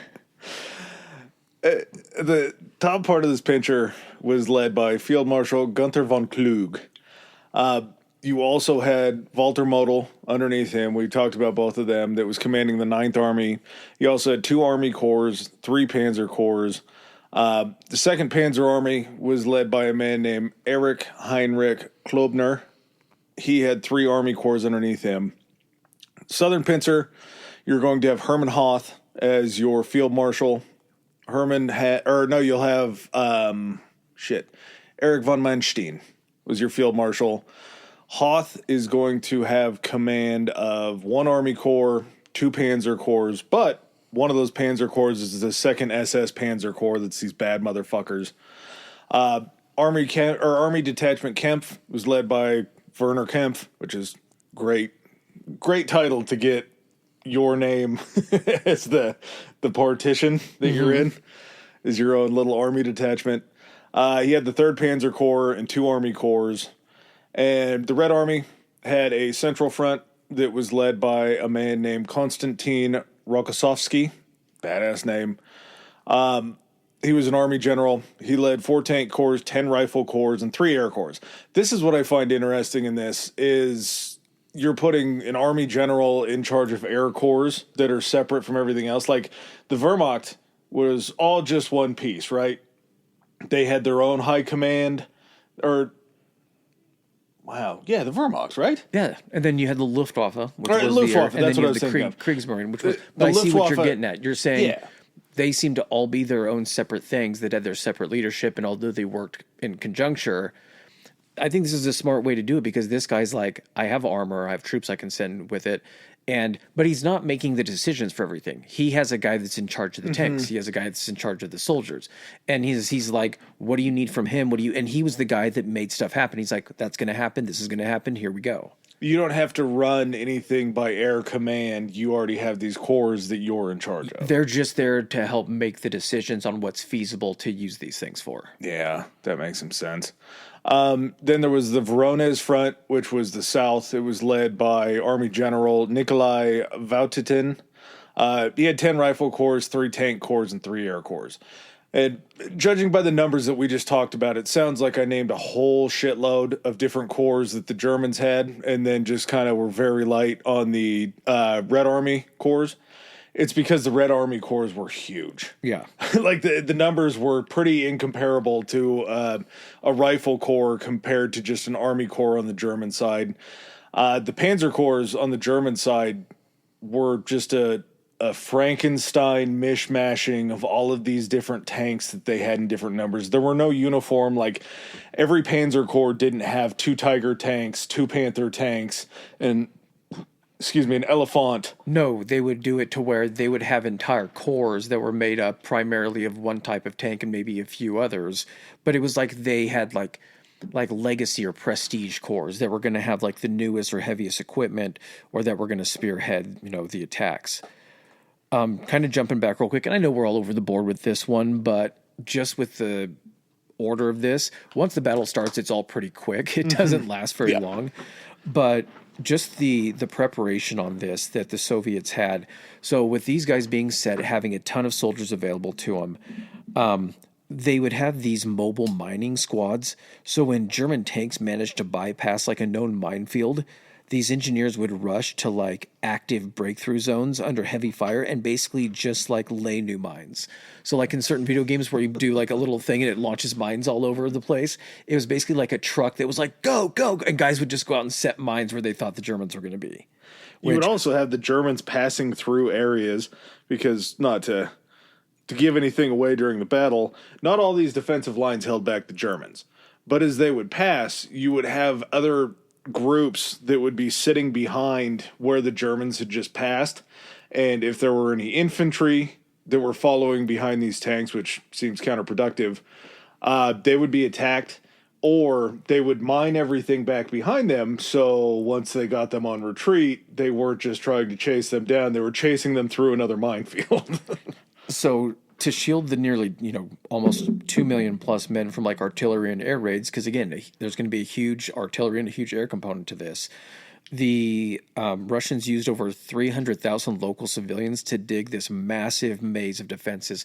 This was, I think it was the largest system of, largest system of like trenches and stuff like that have ever been built. And I know you're thinking, well, it's not World War I. They had all the trench warfare. Those were in smaller areas. That was mostly in what part of France? Like Verdun, Somme. Up in like northern France and like where the Benelux countries are. This was across this whole salient and then also in layers. So they said it was 9,000 kilometers or over 5,500 miles of trenches that were enough to span across the entire United States and back. And instead of also spreading out like their anti-tank guns in like a thin line to where it was one every half mile or quarter mile or whatever you want to say, what they would do is they would put them in these like heavily fortified clusters and they call them pack fronts. And so each of these little strong points or pack fronts contained up to like 10 to 15 of these anti-tank guns, basically linked under one commander. And they would hide completely until like a German tank platoon entered a kill zone and then just open fire simultaneously to obliterate the entire unit at close range. So instead of giving them an opportunity when they went into this little area that they had designed to be funneled into by minefields and things like that, they would just basically wait till they came in there, and then these little pack fronts would just completely open up. Were the pack fronts the ones that they dug in? So they were probably more like fortified and disguised like that, but they also had like obsolete tanks that they would bury up to like the Okay. bottom of the turret or the top of the, not the top of the tank, but of the like chassis, I guess. Yeah. And they would use them as low to the ground, basically reinforced pillboxes. When I read that, I heard it a couple times too, and after I read it, I was trying to picture it. I assumed that it was like they dug a slope down into something that they could then park it and back out of. But That was in- they just buried them? Nope, they did that in Desert Storm. Okay. That's what they did. Yep. So riverbanks and hillsides were artificially shaved down to like create vertical dirt walls so the tanks couldn't climb them. They dug miles of like steep, like sorry, I can't read right now. Deep ditches that were basically meant to kind of, again, funnel them or draw them in a certain direction. So it was in line of sight of Soviet anti-tank guns. 400 miles of barbed wire entanglements were strung up to separate their infantry from the tanks, because the tanks are usually going to be could be moving at a faster pace, or if they came under fire, they're going to be trying to get out of there. And then there was this thing named the Steppe Front, and it was basically this massive force that had over 500,000 fresh troops, 1,500 tanks, and 1,000 planes, but it was strictly forbidden from engaging in the initial fighting. Their sole purpose was to wait in hiding until the German army completely exhausted itself trying to punch through the first few defensive lines, and then they were held for a fresh counteroffensive to just come in and try to sweep them. What's better than having one army for defense? Having one army for defense and having one army for offense. Yeah, exactly. And what's nuts is the whole knowing their plan. It's not just knowing, okay, this is when it's going to take place. This is who the players are. It's like Aldo Rain says off of Inglourious Basterds. He's like, we want you to know how many people are being invited and what type of shit they're bringing with them. It wasn't just that. It was also order of battle, routes they were going to take. So even once it started, if let's say the Germans broke through and started, pushing toward their objective, they knew where their objective was and they knew where they were going to be traveling. So defenses were set up in places where they knew they were going to be coming from, or the strongest points of the defenses. It also didn't hurt that if they were going to get to Kursk, it was like 100 miles that they had to travel, wasn't it? And most of the fighting, when they break it down, that's how big the front was. But like they said, like 90% of the fighting happened within an area of like a 20-mile stretch. They didn't even get into 20 miles. No. What I mean by the as far fact as that think of how far like the trenches would have to be, Yeah. or the defensive lines. They said that 90% of stuff happened within a 20, not the singular 20 miles, but within a 20-mile area of that together is where like 90% of the encounters and like battles happened. Didn't even sniff Kursk. No. Didn't even lay eyes on Kursk. It was just, they were so far away. And every single thing that just continually happened to the Germans was, it was incredible. So we already kind of answered these questions, but just to run through them, you answered coming into Russia as liberators. Interesting thought, but ultimately you're never going to give up the ideology that put you there in the first place. Why not hide behind the highly defensible Dnieper line? I think the answer is easy enough to that. Hitler was the answer to that. He's just a dipshit. You could say that to the first question too. My answer to the True. first question is Yeah, you're not going to go into dipshit. Ukraine as liberators because Hitler. What was the ultimate goal? It was, as you talked about earlier, to nip this thing off like a dumpling and try to capture 1 million Russian soldiers to use as slave labor. Yeah, man, it doesn't make sense when you kind of try to lay it all out, but and we've gone into the psychology of it and everything, but when you're one of those military guys and you've seen so many other guys in your position maybe disappear or be taken out of position for disagreeing with him. You're still not super late in the war. I mean, 43. I think we kind of, again, this is a U.S. thing because we learned most about this war after 44 when D-Day happens and we get, onto mainland France or into mainland Europe. But so much of this war is fought before 44, at least in Europe. It didn't start till we got there. It didn't? No, This World War is II didn't start. 43. We weren't here yet. You're not thinking like we're an fighting American. yeah. You're not thinking like American. Like, yeah, sorry. But no one was in a position to tell him no, that they wanted to try to maintain their positions. Last question. He was not that's the thing. He was never a good military commander. The reason why they had as much success early on is because no one had seen anyone fight like that. It would be the equivalent of like, all of a sudden infantry is like, dude, we're, moving along. And then all of a sudden people roll up on horses. The first time people rolled up on horses and just ran them down, that's kind of what it was. The advancement from World War I to World War II and the fact that how the Germans played it, they just mowed over them and gave nobody time to take a breath. They created the fast break. Except they were able to accomplish the fast break because they would keep guys up and attacking 72 hours straight by putting them on meth. The Pervitin flowed deep into the German ranks. What did they call something chocolate? Wehrmacht chocolate or something like that? They called it Stuka pills. Stuka sugar or some shit. Stuka sugar maybe, and then I think it was Airman Goering pills. So Goering was the name of the Pervitin. Interestingly enough, and I don't believe this at all, this is a little look into the Patreon episode. They said that they were handing out these pills to the soldiers for any sort of quick blitz because they knew that they could get about 24 to 36 hours straight of fighting out of them. They said they would get 72 at times. 72? But then the problem with that was they were just dead for the next 2 days. Like they saw the lungs, they saw the chest inflate and deflate, and they felt the pulse, but that was really all they were getting out of them. For the 1940 invasion of France, tank drivers, infantrymen, and Luftwaffe pilots took 3 to 5 pills a day. Oh my God. So it allowed them to march, drive, and fight for up to 72 hours without sleep. Even if you are fighting at your maximum, without that, you're fighting for maybe like 24 hours. But after that, and especially if you're making moves based off the fact, like defensive moves, and you're like, we just got to hold off for like 24 hours and then they'll have to rest and bring in reinforcements and we can catch our breath. When you're just like, we're on hour 36 and they're still just like hammering us. And you're wondering why you're under attack and there's like a whole army corps that's pointed the opposite direction, firing at nothing. You're like, oh, they're hallucinating. They think we're over there. Everyone quiet. They're on hour 48 of the Pervitin. Uh-huh. They're fighting dragons. They're not even fighting Frenchmen. But yeah, I mean no one told them no. Yeah. The last question, and this might put this into a little bit more perspective, like we said, the jumping off point of this is finally hard date July 5th. Operation Husky, the Allied invasion into Sicily, starts July 9th. 4 days.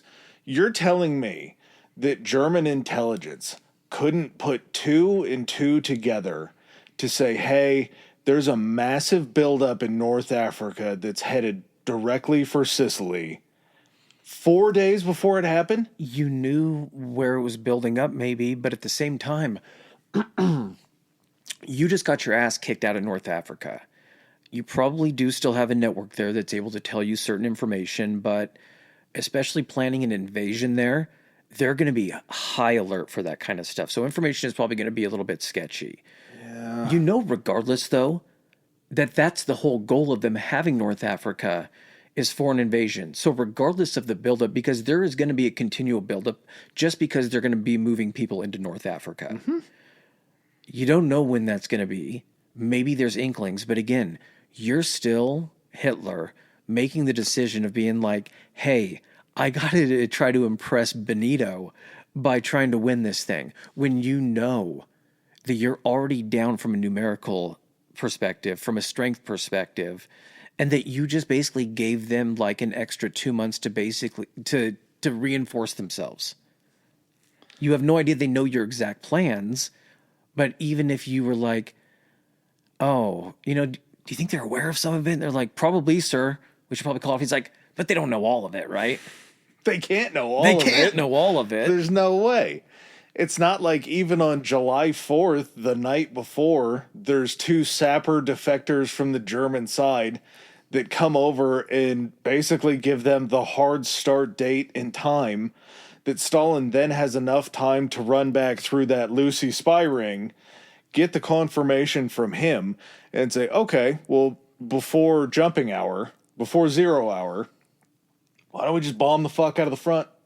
Yeah, while they're getting ready, while they're in marshalling yards, while they're getting everybody lined up and everything, an hour when they're trying to give their speeches or getting their tanks topped off, why don't we just open up on them? Hopefully it's effective, it scatters them, but at the very least, what are they going to think when they just got to the starting line and we know exactly we're already firing? Like, there's no surprise. Yeah. They're having to drive into us firing. For as much as the intelligence helped the Red Army, there was still the fact that they were doing some of their own reconnaissance and that they were just not equipped on the command side to really understand what was going on, because they had pinpointed a bunch of airfields in German-held territory that they were planning on going and bombing. And there was one excerpt that I heard read from one of the Luftwaffe pilot diaries. It said they heard the sound of planes as they were loading up to take off. They were lined up tip to tip on the runway ready to go, and they were waiting, and somebody radioed in and said, we can't leave because of the air traffic in the skies. They immediately knew that that was the Red Army that was coming as they were trying to take off. And the scariest thing for the Luftwaffe at that point in time was losing aircraft on the ground. Yeah. I think that's probably the most embarrassing thing that can happen to an Air Force, right, is losing aircraft on the ground. Mm-hmm. It's got to hurt the worst. So the excerpt said that as he was sitting there, the plan was to try to back off all of the bombers so they could launch the fighters up first to go and try to handle the Red Air Force that's coming. And once they realized they couldn't do it, everybody kind of battened down the hatches, and then the Soviet Air Force flew over the top of them. They were heading to some of these dummy airports that the Germans had built to go attack them, and they're bombing empty airfields and bypassing these Luftwaffe airfields that are full because their orders are to go beyond them. How lucky do you have to feel in the Luftwaffe to be... You better hope they're not flying in like staggered formation where they're just like, oh my God, they passed us. And they're like, we weren't your assignment. Yeah. The Your guys assignment's behind coming. us have got you guys. So they were able to launch their fighters, get up on the tails of the Air Force that just passed overhead and start taking out some of the bombers. And in truth, the Red Air Force, whatever the fuck they're called, I don't even know what they're called. I think it would be like the Red Air Force. The Red Air Force, they didn't have air superiority for like the first 4 or 5 days. And I know that the first 4 or 5 days doesn't sound like a lot because in truth, it's really not a lot. This battle doesn't take that long. No, this is like the entirety of the battle for as many people and as much equipment gets destroyed. I think it's being a total of like a month and 15 days or something like that, isn't it? 45, 50 days somewhere in there. Yeah. And really the end days are just the Red Army mopping up a couple areas that they want to take back. Yeah, because the official... as far as the German or Hitler is concerned, this ends a lot quicker. Yeah, they get a solid weekend. The South Pincers decided to move out and start clearing some of the minefields on July 4th, the night of July 4th, going into the 5th. So before, I think they said, crazy enough, I wonder if it's because it's this far north. They said sunrise was at 4 o'clock in the morning. That feels like a pretty early sunrise. So from midnight to 3, the South pincer was down clearing out mines, which sounds like the worst job in the Army. Yeah, they said it was just metal detectors and then people with sticks pointing in like at an angle to be able to hit them. It's a bad game to play out there. But it did help them as they were able to advance a little bit further on the first day.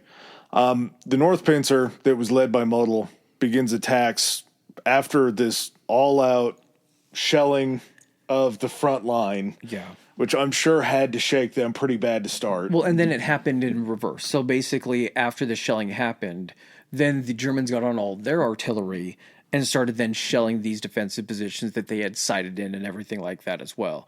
So then they're just both going at each other. Well, in the way that these things sort of happen when you're on a timeline, because there was a timeline for Citadel, because again, Husky's going to happen and they know it's going to happen, but they're still pot committed.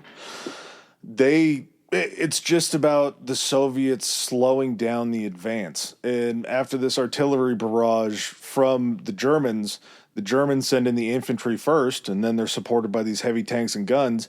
And all it took was the initial delay to start throwing these off. The first day saw an advance of about 5 miles in the north. 5 miles sounds like a lot. And it is a lot in comparison to what they're going to do after this, because I think they said after the initial first 2 days, they were fighting over like half miles. Yeah. Modal's forces kind of hit this really dense network, and they end up fighting around this like important city. I think it's called Ponri. And it was like a rail junction city where then stuff could get brought in to try to resupply even more so once the salient was taken. And within a week, the northern attacks had stalled completely, and they'd only advanced, I think they said 6 to 7 miles. So a day, they were getting a mile. And again, this got is 5 in the first day. And this was like 120 miles across is what this thing is. Manstein's Southern Force, they had better success. I think they were a little bit better stocked up with the Tigers and the Panthers. Yeah. So they were able to punch through that initial Soviet defensive line a little bit easier. And they advanced, I think, roughly like 18 to 25 miles toward their objective, which was this little town called, I'm going to butcher the pronunciation of this, Prokhorovka. So that was their total. On their first day, they were 7 miles in. So they had fared a little bit better in the north. They had broken through the first belt, and they were laying siege on the second belt. After they broke through the first belt, there's this clash with these T-34s, and this is the first time that you see, like, heavy tank-on-tank engagement. Mm-hmm. And there was a Tiger that had broken down, and these T-34s were advancing to finish the job. And there was a second Tiger that had come up and basically ran defense, circling this broken down Tiger and firing at all of these T-34s, enough to where it had knocked 2 T-34s out, and they were able to rescue the crew that were inside the Tiger and get back behind their line. Yeah. And it was kind of the first look of the Germans maybe having a little bit more confidence, because they just saw a Tiger knock out 2 T-34s. Yeah, but it depends on the instance, too. Because basically the tactic that the Red Army was going to use with the tanks was, you guys aren't going to fire at them from distance. We're going to set you guys up to where you are basically going to run at these guys. And you're going to stay mobile. You're going to stay up to speed. Because I want to say that the T-34s could go like 30 miles an hour. Pretty fast. So they could move pretty quick. And if they're moving, they're much harder to hit. The Rush or the German tanks would have to slow down, try to get their bearings and everything to fire on them. They were like, don't fire until you get within like 500 meters to where your firing is actually possibly going to do something, or there are multiple tanks there that can open fire. In fact, get even closer. Send a couple runners out there to draw their fire to keep their attention, because we need to get on the side of them to knock out their tracks. It was more of it's kind of the situation where the Nazis are kind of walking in there like they're a grizzly bear in the forest. Hard to take down. It's going to be able to take down anything smaller than it if it's just attacking it. But then they're like, no, we're going to operate as wolves though. And we're just going to go ahead and bring in a whole bunch of them, draw their attention in different directions, and eventually just wear them down with numbers. Well, yeah. What's the most important part of a German attack? The speed. Yeah, if you can slow them down, or you don't have surprise I kind of feel like that's what it was when you boil it down. It was this surprise of having them be on you so, in such overwhelming numbers. If you can slow them down and throw way more numbers at them, Yeah. then you're going to grind them down. I would also say that the 3 months in between when this plan was decided and launched was a loss at that point, because 3 months of waiting for tanks and trying to make a decision is 3 months that the Red Army had a chance to pump that many more tanks, that many more planes, get that many more trucks in from the Lend-Lease, put that many more guys on the front, dig that many more trenches. It was just every day they fell further and further behind a starting point that wasn't feasible in the beginning. Well, I mean, in some of these situations, they said the most intense, like close quarters combat. When you're saying close quarters and you mean tank battles, this is occurring at like 50 to 200 meters. So that would basically be like 150 to 600 feet, something close to it. During the battle that we're going to talk about, I heard numbers of about 30 yards. Oh, no. There were certain circumstances on that. Yeah. But like a lot of like large scale stuff was also happening within that, distance. Yeah. With Red Army coordination still poor, they didn't really have a counterattack in the north. The Reds bowed up in defense in the village of Okhorovka that was in the second belt. And Germans spent most of the day two just failing to dislodge these Soviet forces from this town. I don't know why they felt that this town or this village was so important, but they just had to take it. Maybe it was a win. Hitler picked it. Take this. Yeah. The North and Model spent the next 3 days attempting to take this town called Ponrien and Okatovka.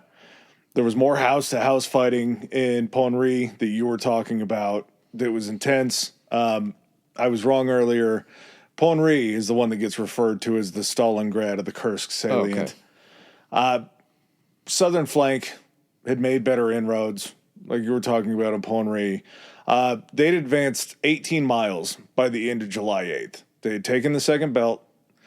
They were cut off on the way to go in this place called Obion, and they shifted their Prokhorovka is what it's called. Yeah, so they shifted their focus onto Prokhorovka, is where they were going after they were turned away from Obion. Mm-hmm.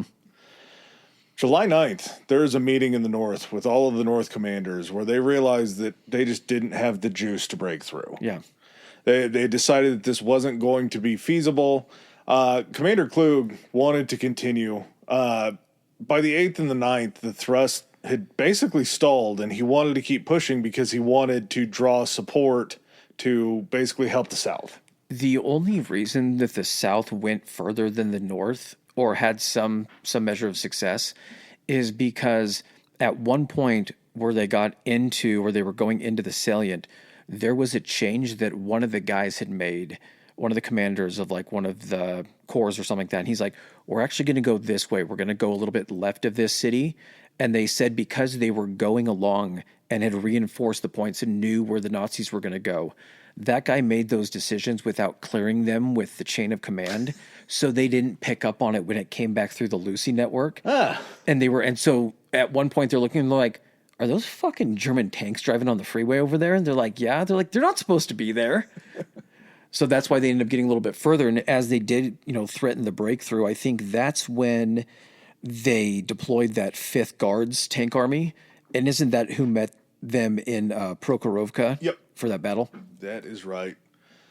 This battle would take place on July 12th. And would you say that Russian history paints this as something more than it was? Yes. Yeah. We'll talk about why that was, but I believe the telling that I had heard that came through the network and was kind of standard for a very long time was that the Soviets had launched 1,500 tanks. Is that what it was?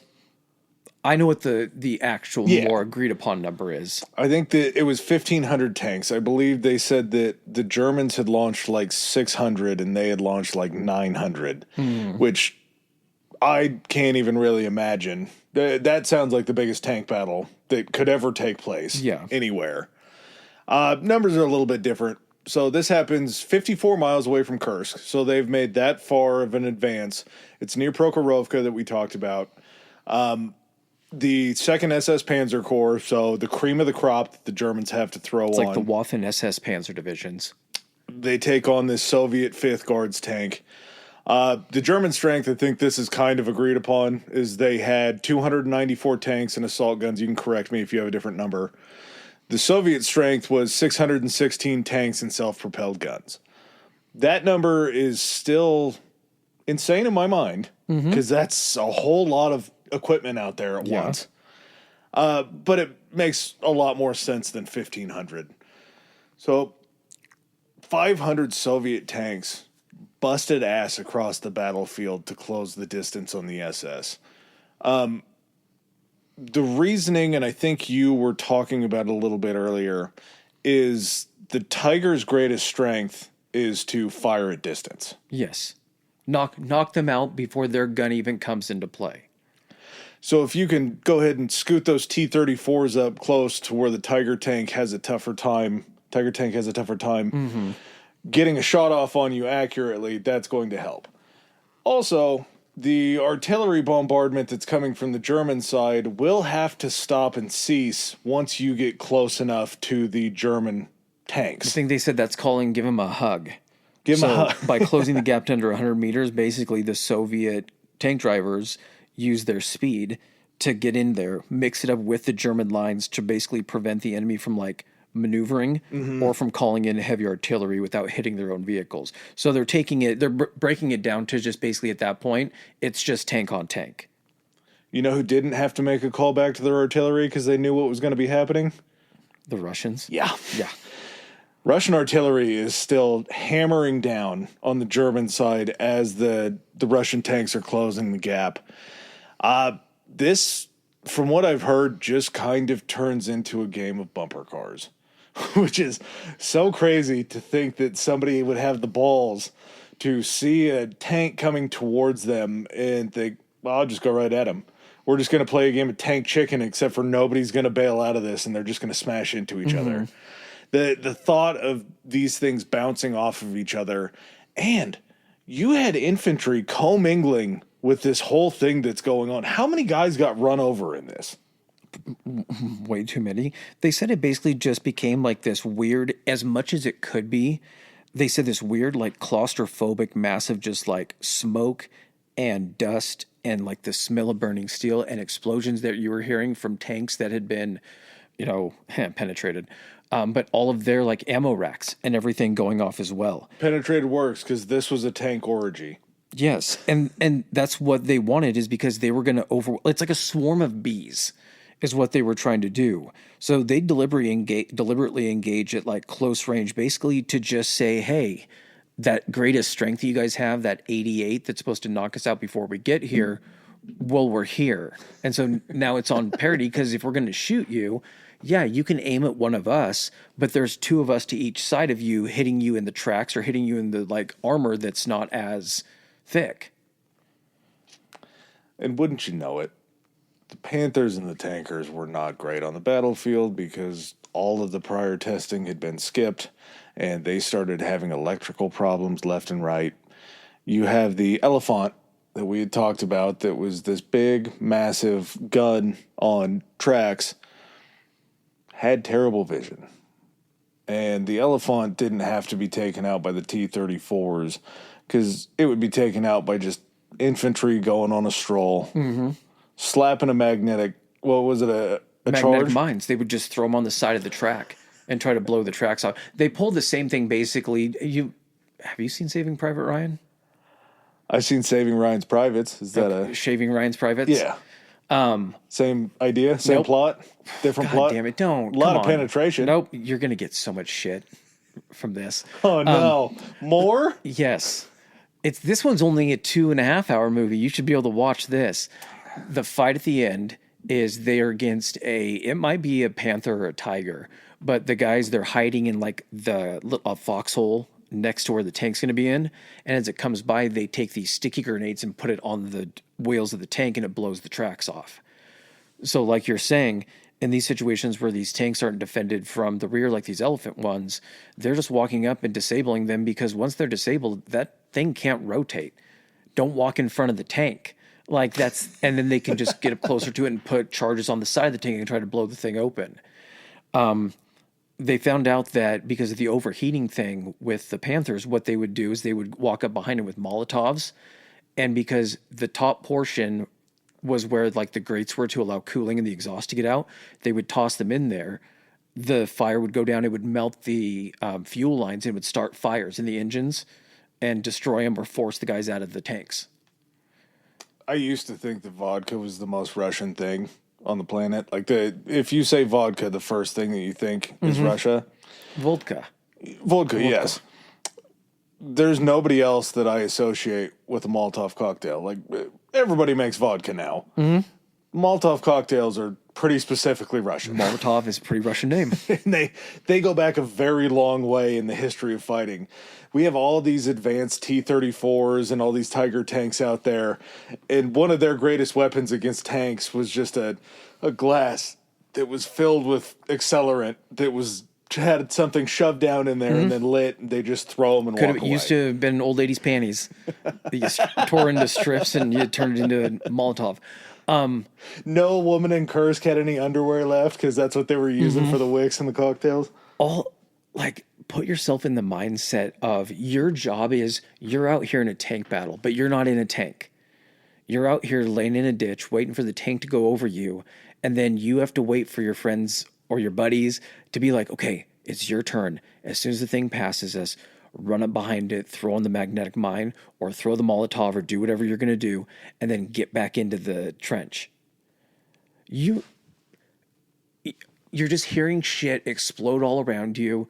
Guns are firing all around you, and you're walking up to this just behemoth death machine, and it's just like, please don't turn around. Please don't start turning.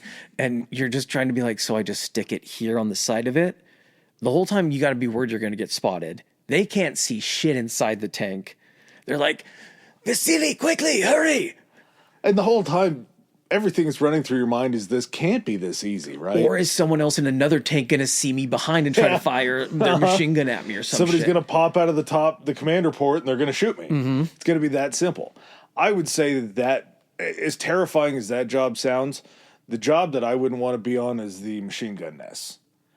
Because they said these machine gun nests, they obviously tried to bomb them out with artillery, but basically the way that they would overrun these nests is they would send a wave of troops until the machine gun exhausted all of its ammo, and then they would overtake it by the guys that didn't get shot. I wouldn't want to be the front of the line because you know what's going to happen. You're just fodder for bullets at that point. Yeah, you're there to just soak it up. As soon as, if you're running and you start hearing the clicking of that thing out of ammunition, you're so happy. You got to be hoping you're close enough to get to them before they're either able to pick up their own weapons or reload it. Yeah, but if you hear that thing run out, it's so scary to think of what the infantry did. And that's on a battlefield where you have hundreds of tanks swarming on each other and fighting. For the most part, the weirdest part about this Prokhorovka battle is the numbers that come out of it, because it sounds stupid. The Germans lost... They said 43 to 80 tanks and assault guns. The number that I heard that was shocking was I believe that they said that they had lost like a total of 4 Tiger tanks, actually. Yeah. And the numbers of reporting are a little bit different because the Russians counted a lost tank as something that they had put out of battle. Because on their side, when they lost a tank, they didn't go try to retrieve it because they knew they had 5 more coming. Or they knew that if you push the line a little bit further, go back and get in one of the empty tanks, our guys will get that tank back up and working and someone else will get in it. Germans spent a lot of time trying to get their tanks back. They couldn't manufacture them as fast. Yeah, you everything that you had to work with. There was nothing else coming in reserve. So if you lost a tank on a battlefield, your ass was out there trying to get it fixed to drive it back to behind your lines. So the Germans losing that much, I mean, that's pretty nuts. They had 842 casualties. There were 19 aircraft that were either destroyed or damaged. Again, a finite resource at this point in time. So talking about that, just 'cause some notes on kind of the air battle, because we haven't gone into that a lot. Oh, yeah. So at this point, it was more dominated by the Luftwaffe in the beginning of this, but at this point in the war, the Russians had designed a plane, and it was kind of along the same lines as what they were doing with their tanks or vehicles. They would just design one model that would work pretty well, and then just make a shit ton of them to where, oh, you're a couple planes up in the air. Well, we're going to send 6 planes at you. Yeah, your plane may be better, but you're not going to shake off 3 guys on each of your tails. So they set their main plane was a fighter. It could also drop bombs, but then it had a gunner in the back as well. So you could use it to also like strafe the ground and stuff like that. And they would use them for actually trying to like pick off smaller tanks. The Germans had the Stuka, which was the one that used to do the dive bombing that had the horns on the wings that would make that. They strapped these cannons under each of the wing, and they would use those as dive bombing tank killers as well. That was the impression that I kind of got. Was it feels like air superiority meant more of fighting off and trying to protect just low-flying battlefield attackers. You were trying to protect your tanks by shooting down the aircraft that were trying to shoot down your tanks, while at the same time hoping their aircraft didn't shoot down your aircraft trying to shoot down their tanks. A lot of it sounds like it was fairly low to the ground fighting, though. Like they were kind of strafing the battlefield a little bit, trying to fire down at tanks when they could, but then also having fighters going out and trying to pick off the Red They said the model that the Red Army used to do its like bombing runs and everything was specifically meant for like low altitude stuff, because it even had extra armor like underneath it and everything to protect. Just from flat guns? Kind of in the same way that like the A-10 Warhog has that really reinforced cockpit and area, because it does slow, like, and it goes to take out tanks as well. Kind of the same idea. The thought of an airplane being slow and still staying in the air is... well, until you hear it coming in, like, boom, boom, boom, boom. On the other side of that, we went through all the Germans. The Soviet side fared a lot worse. 340 tanks and self-propelled guns were destroyed here. 3,563 casualties, 14 aircraft lost. And again, the reason why they are counting these as legitimate is because they didn't try to go fix these 340 tanks or self-propelled guns, because guess what? There's that many coming on the train. The next train. The very next day. But this does end up result. This is not considered they call it a strategic defeat for the Red Army, but it was a victory in the sense that they pushed them back out. All you're trying to do, the only reason that you wouldn't count this as a win is if the Nazis got past you. Yes. So when they're talking to Stalin, and he's like, "We heard you lost many tanks." He's like, "I did." And he's like, "We heard you lost a lot of men." He's like, "We did." He's like, "So what was he? How are you feeling?" He's like, "I'm sensational, fantastic, worth every one." What do you say that? Because they're back where they came from. It doesn't matter. You see how big Russia is. You see how many people I have. You see how many people I've killed already. This was a circus game, and Russia just spent $300 to win a bear. But they won the bear. They're walking away the principal, with the bear. And guess what? They're cash rich. The 12th is a pretty remarkable day for just what happens here, because that same evening after Prokhorovka happens, and I'm sure Hitler hadn't gotten any reports here because he might not have, he was always going to do this. He meets with Klug and Manstein in East Prussia, which is in Poland. Operation Husky had begun 2 days earlier, and the shift of troops and arsenal was now necessary. So it was time for Hitler to call off Operation Citadel. This is where the German lore kind of, I don't know, sticks in my craw a little bit, because they make it sound like Hitler was always going to pull these troops off to feed Operation Husky, or to feed into Operation Husky. Some of the troops that they had pulled off of the line didn't go anywhere. They just returned to Germany. A lot of the Luftwaffe that they pulled off returned to Germany to try to defend themselves against these bombing raids that were coming from the Western powers. Well, yeah, because as soon as it was just going to get closer and closer. if they were starting to be able to get to the Rhineland and things like that. Yeah, it seems like this was more of a Hitler was all in on this idea and then just used Husky as an excuse to pull out of all this. Klug was relieved. Manstein wanted to go all in. And Manstein, after the war, was still in full belief that they had a chance to make it to Kursk and to not only make it to Kursk, but to take Kursk. I think that's the other thing that I just realized as I was saying that sentence is they can do everything that they can to make it to Kursk. How fortified was Kursk? Because all these villages that they fought, these door-to-door fights in, and these house-to-house combat, what happens when you get to Kursk? What do they have in Kursk? It was going to be worse the further in that they went. It's fucking nuts. And then what was going to happen if they got too far and overextend themselves? And then what happens when these reinforcements, like imagine it like they almost got the pinch. Like you put your fingers like this and your fingers are almost touching. And then all of a sudden, this reinforcement of this step force comes in and literally just cuts into each of those lines and then cuts off your salient. Like they didn't know what they had. In fact, honestly, it's probably lucky because if they would have stayed there and kept pouring resources, even if they would have got more than 7 miles in from the north, even if they would have reestablished themselves going in, like you said, what was going to happen in Kursk as they got closer? It would have been another Stalingrad, probably. You would have had an encirclement at that point in time, I'm sure. I think it was July 13th that he ordered the halt to Operation Citadel and was basically like, well, we need to transfer German forces to the Italian front. And I'm not going to say to their credit because they're dumb as shit, but this SS Panzer group had continued operation with very little success until the 17th, and at that time was when they began the withdrawal. But 4 more days, they continued to push and just got nowhere. They were spinning their tracks trying to get there. And this withdrawal begins when that step front that you were talking about is about to engage in an offensive. Yep.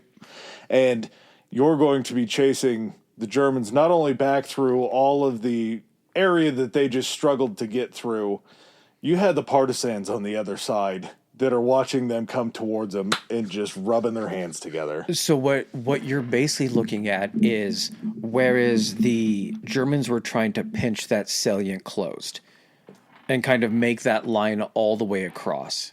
Think of the furthest west portion that the Russians are in control of, the very tip of the bulge, the reservoir tip of the bulge. Basically what the Russians are going to do on this counteroffensive is they're just going to take the salient, the bulge, and they're just going to try to bring everything up level with the westernmost portion of that and start trying to kind of widen out the walls of that. They're going to try to ream it out is what they're going to do. Well, you don't need to push from the bulge. You already have the majority of the bulge under your control. It's the other sides around it that you need to bring That's what forward. I'm saying is you're just working your way kind of from the outside, like pushing it to get level with that western portion. Soviet offensives in the north begin with Operation Kutuzov. And they were planned. That's the thing. They knew so much about the German plan that it wasn't just like the Germans are pulling back, we should do something. It was when the Germans start pulling back, we initiate this. That's already worked. That already has a force dedicated to it. That, I think, is the most... It was like a fresh army, like you said, of like 500,000. You're ready to go. You're ready to tear into these assholes again. Kutuzov pushes into Orel, which was a place that the Germans had held for a while, widening out this salient. And the other corps are beginning to join to push on this Orel, or push from this Orel salient. At that point in time, the other Germans that were off of the SS Corps and the other groups, because again, we didn't mention a lot of these corps because there's so many soldiers out there that if we were to keep track of all the movements of these things, this would be a 15-hour episode. You just talk about the massive movements is basically what it is. So all of these troops are starting to gather back with the Germans, unknowingly misunderstanding that they're all coming into one area, and the Soviets are beginning to make a little bit of a Stalingrad type grab around these people in the south. The Soviets had one approach to fighting, at this point in time, and it was the battering ram approach. There weren't going to be any feints. There wasn't going to be any fancy footwork here. This was just throwing straight rights. There's, when you see a train derail. Yep. And every car just goes after it and it just keeps going and nothing is slowing down. That's kind of how it is. It's take out the first one. There's another one behind it. Take out that one. Eventually we're going to get close enough to you that they're fighting two different types. They're both fighting a war of attrition. Yeah. But they have different definitions of what the war of attrition is. For Stalin, the war of attrition is, yes, I will win this war and I will have the most attrition of anybody, but I will win the war by having the most attrition. Yeah, he might not have had the correct definition for His attrition. was just like, yeah, that's definitely what it's going to take to win this is. Well, there were days with this battering ram approach where they would slam into the Germans and then nothing would happen for 3 or 4 days while the Soviets brought in more reinforcements to do it again because there was a lot of people that were dying. Yeah. It was, okay, we'll mourn them for 15 seconds, but we hear that the trains are coming back in with more and more soldiers. And once they would reload, they would batter them again and just continue to push them west. They attempted an encirclement on the German Ninth Army, and the German Ninth Army stayed in this pocket for far too long. This was a very, very close to a full encirclement. And to take, I believe it was the 6th Army that got taken in Stalingrad. Yes, I believe so. And then have the Ninth Army get taken in Kursk directly after that. There's nothing dumber than losing 2 encirclements. Yeah. Like, if it happens within to about you 400 once, miles of each other. Yeah, the same thing 400 miles west. get encircled once, shame on you. Get encircled twice, shame on me. Yeah. They were able to escape, and the Ninth Army goes into retreat. There was a concentrating defensive force that began to lose ground pretty quickly, as I was talking about before they exited this pocket that was about to be taken. The conclusion of this offensive in the north was the liberation of Smolensk. And this was just, I wouldn't call it a rout simply because the Soviets lost so many soldiers, but this was just an ass kicking at the very least. It's so weird that you can consider the only measure of victory that is chalked up as a victory in this situation is that they were able to force the Germans back. Yep. They pushed them back. They ceased to allow them to go on the offensive for the rest of the war on the Eastern Front in that matter. But when you're looking at the casualties, it somehow defies logic when you're looking at it to say Russia continued to be the aggressor and continued to push them back. Because when you start listing out 860,000 casualties. Oh, yeah, we still got the South. Okay. Operation Rumyinstev. Oh, that's right. Didn't begin in full until August 3rd. This was preceded by a pretty righteous artillery barrage. This was the dude that has the longer name, Rostock or what? Rustakov, I believe, was in the north. This is another Russian name that we talked about earlier. By August 5th, they had taken and liberated Belgorod. I want to say Belgrade so much, but I think it's Belgorod because Belgrade's somewhere else. They reached the outskirts of Kharkov August 12th. Kharkov was the one that they had lost previous to Operation Citadel. That was the one Manstein had taken, right? It was kind of, I guess you would say it was where the Russian counteroffensive stopped at that point in time. That's what essentially built up them taking that is what created the salient. There were 2 SS Panzer divisions that met them for just another round of tank battles. This is fighting that's so intermingled with these tank battles. And again, we're talking about a little over a month since this whole thing started.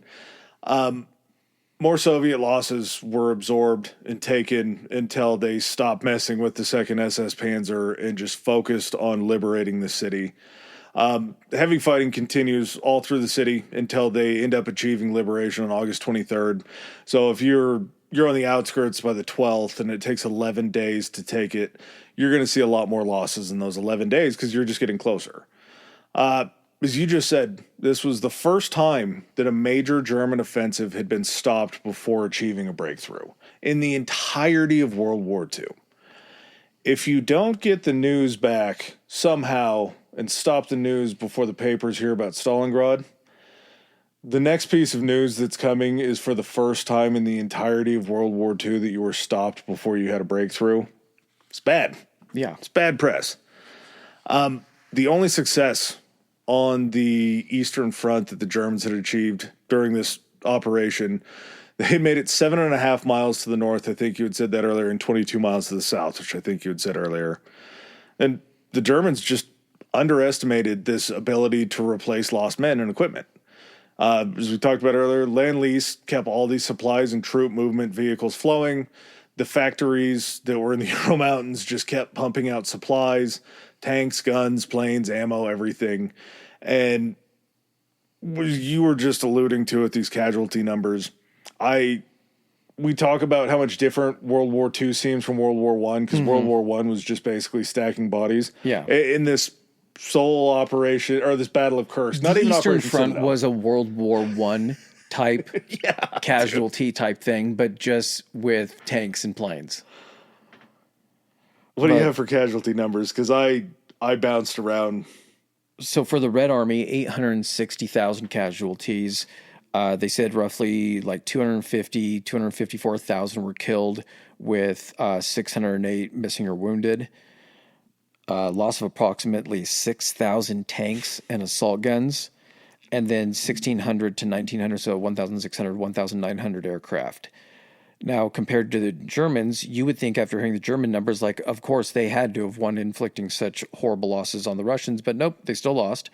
The Germans had over 200,000 casualties, roughly 50,000 killed, and then 150,000 missing or wounded, and then approximately 760 to 1,200 tanks destroyed and assault guns, and then about 600 to 1,000 aircraft destroyed. And it boils down to, like you just said, you have an overwhelming advantage in manpower reserves and wartime factory production in the Soviet Union. And they were just able to pump stuff off the assembly line. You took out 4 times as many troops as you lost. You killed 5 times as many people as you had die. And you got your ass beat. How, think of being a German general, and it's like, how did this happen? How did this happen? And you're like, we took out 6,000 of their tanks. Like, we had to get out of here after they took out like 1,200 of ours. We couldn't, and they just kept coming. It's not like we chased them and took them out. They came to us. What more can we do? We ran out of, you couldn't get us enough ammunition. We ran out of ammunition. We were killing so many of them. But still, they kept coming. And I mean, Germany threw basically its finest, its most technologically advanced panzer divisions, and then its newest heavy tanks into the operation. And regardless of how well they performed, there was just so much of an overwhelming force going after them that when they did lose stuff, they couldn't be replaced. I had maybe just a little teaser on that point of throwing the newest, greatest, latest, greatest technology in this. On July 5th, so start day, they had 184 operational Panthers. Mm-hmm. By the end of July 7th, they had 40 operational Panthers. Not because they had been taken out in battle. Yeah. Because they just broke down. You waited months to get these things off the assembly line and out onto the battlefield. And you lost, 144 of these in the first 60 days? or 70% of them? In the first 2 days, man. And not even, like you said, not even a bulk of them to probably enemy fire. It was fire. It just wasn't enemy fire. Or it could have been enemy Molotov fire. Who knows? Yeah. Well, it was probably a combination of both, because once they caught fire, the Soviets were probably like, let's go get them. They're not going anywhere. And from this point on, this is going to be just the slow taking of territory as the Nazis kind of retreat or strategically lose ground. heading back to Germany. Because, again, it takes all the way up to 45. It's so crazy to say this is happening mid-43, and it takes up until the spring of 45 for this thing to be done. And it's the Soviet evolution. It's the Red Army evolution of becoming a better fighting force little by little. Mm-hmm. I don't even really want to talk about right now because it's going to be a disgusting episode. Once the Red Army passed out of Soviet territory, there was no real concern about citizens. No. About anybody in the public that they were going to run onto. They had just spent from 41, let's say it takes them 44, late 44 to get into actual German territory because Berlin is much closer. Yeah. Once having that mentality of saying, you guys have been in our country doing this for 3 years. Yeah, there was no rules. But back to the horseshoe theory of Hitler. This happens in 43. Mm-hmm. Stays around till April of 45. For as stupid as this guy was, I'm shocked that he held out that much longer. I get that there was also because this is, again, he survives Normandy to an extent for another less than a year. June 44. Yeah, it was less than a year. Yeah. He survives Operation Husky, which happens again in 43, right when this is happening, this push from the south. He survives the Red Army finishing this off and continuing to march towards Berlin, which all sound like that would happen rather quickly. But he holds out for like another year and a half. That's not the craziest thing I've ever heard. 2 years. No, it's just because, it has to end when there's a threat on Berlin. And it takes a long time, especially when you hit the fatherland. Siegfried Line. Yep, to start moving in when you're actually fighting for the land of the people. So you got Monte Cassino that you fight and kind of get hung up on in Italy. So yeah, I mean, I guess it wasn't necessarily the defense was superior. It was just there was enough defense along the routes. And I mean, looking back on it, Hitler, the war had been lost by 43. Yeah. There wasn't a way, if you couldn't prevent the Russians from coming up from the east and everything and swarming you that way, regardless, you're going to have to pull forces from one direction or another. And that's it. What ended up happening is you got to pull resources from the Atlantic Wall. That's why you're undermanned there, because now you're not only fighting in the east, you're fighting in the south as well. And so just all that pressure. But I mean, I think, and we've mentioned it during several episodes, but the Russians definitely did the bulk of the fighting and dying. Yeah, that's why they got there first. Yep. There's and again, this is another one of these alternate universes. Because during this time, I heard there's a lot of this research that was tied into finishing Stalingrad up and then jumping into this. Mm-hmm. And I had heard this on a couple different documentaries and had read this. And obviously, it doesn't matter. This is just something to think about. But I've always kind of looked at it as the turning point of World War II is Stalingrad, just because it was kind of getting the Russian bear into the fight. And I heard a lot of debate about how this wasn't the turning point and it would come later on, or it was a collection of turning points. Was the turning point the Battle of Britain? I think it depends on what you mean by that. I think there are pivotal moments, but I think there's also turning points in different theaters. European theater, I don't think, should just be Europe as a whole between Russia and Germany and Britain. I think you need to have the Eastern Front, you need to have the Western Front. I think those are two different theaters. Do I think that the turning point happened and that was in Stalingrad? 100% on that front, because that allowed the Russians to finally start pushing back and going on the offensive. Yeah. This was a point that could have been a turning point. It's a pivotal point because had the Germans pulled this off, it could have started swinging that pendulum back the other direction. I think this is a pivotal moment when the Russians are able to stop them from doing it and keep the momentum going their way. But I don't think it's a turning point in the sense of it reversed the fortunes of something. I think a pivotal time is the Battle of Britain, because they didn't allow Germany to go ahead and establish anything. They didn't necessarily come back and beat them. No. But they basically held them off. So I think there are portions of the war where you can definitely say, had this not happened, things would have gone drastically different. But I don't know if there's a singular moment for that.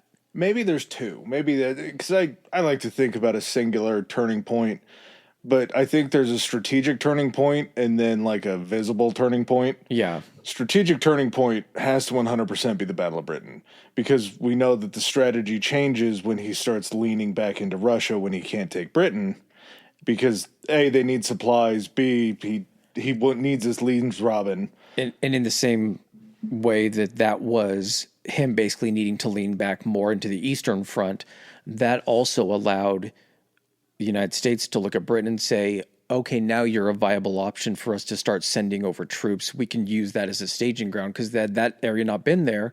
What do we do? Is it North Africa? Is it even an attempt to do anything?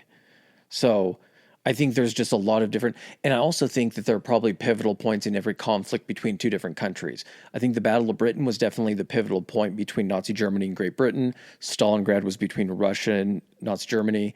I don't know if technically, I don't know if the United States between us and Nazi Germany really had that pivotal point.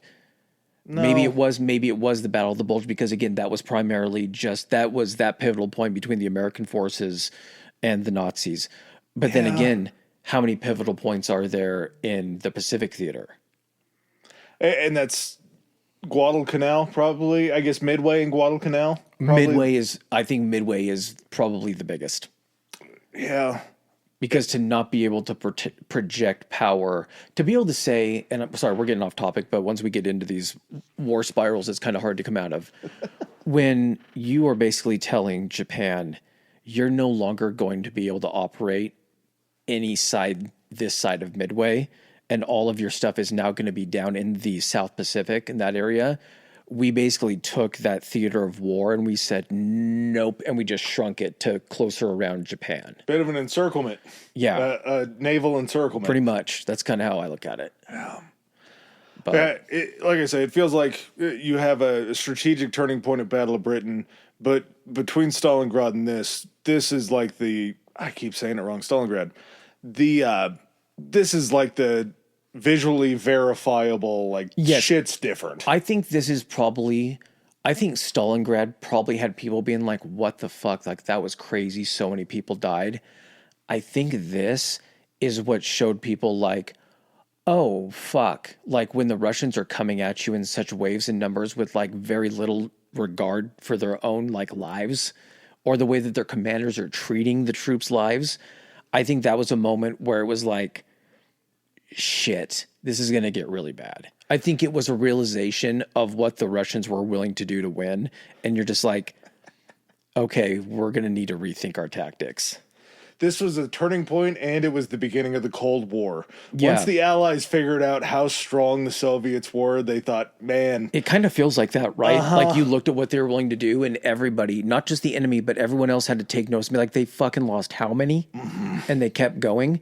So if we ever fight, they're willing to do the same shit? That's nuts. Yeah, for sure. It was an end and a start and a turning point all at the same time. Kind of feels like that. All right, you got anything else? No, I'm glad we got back to a World War II episode. I guess probably back into World War I will be the next episode. Who knows about war episodes? Yeah. War's crazy, man. All right. Thanks for joining us, everyone. We'll catch you on the next one. Peace.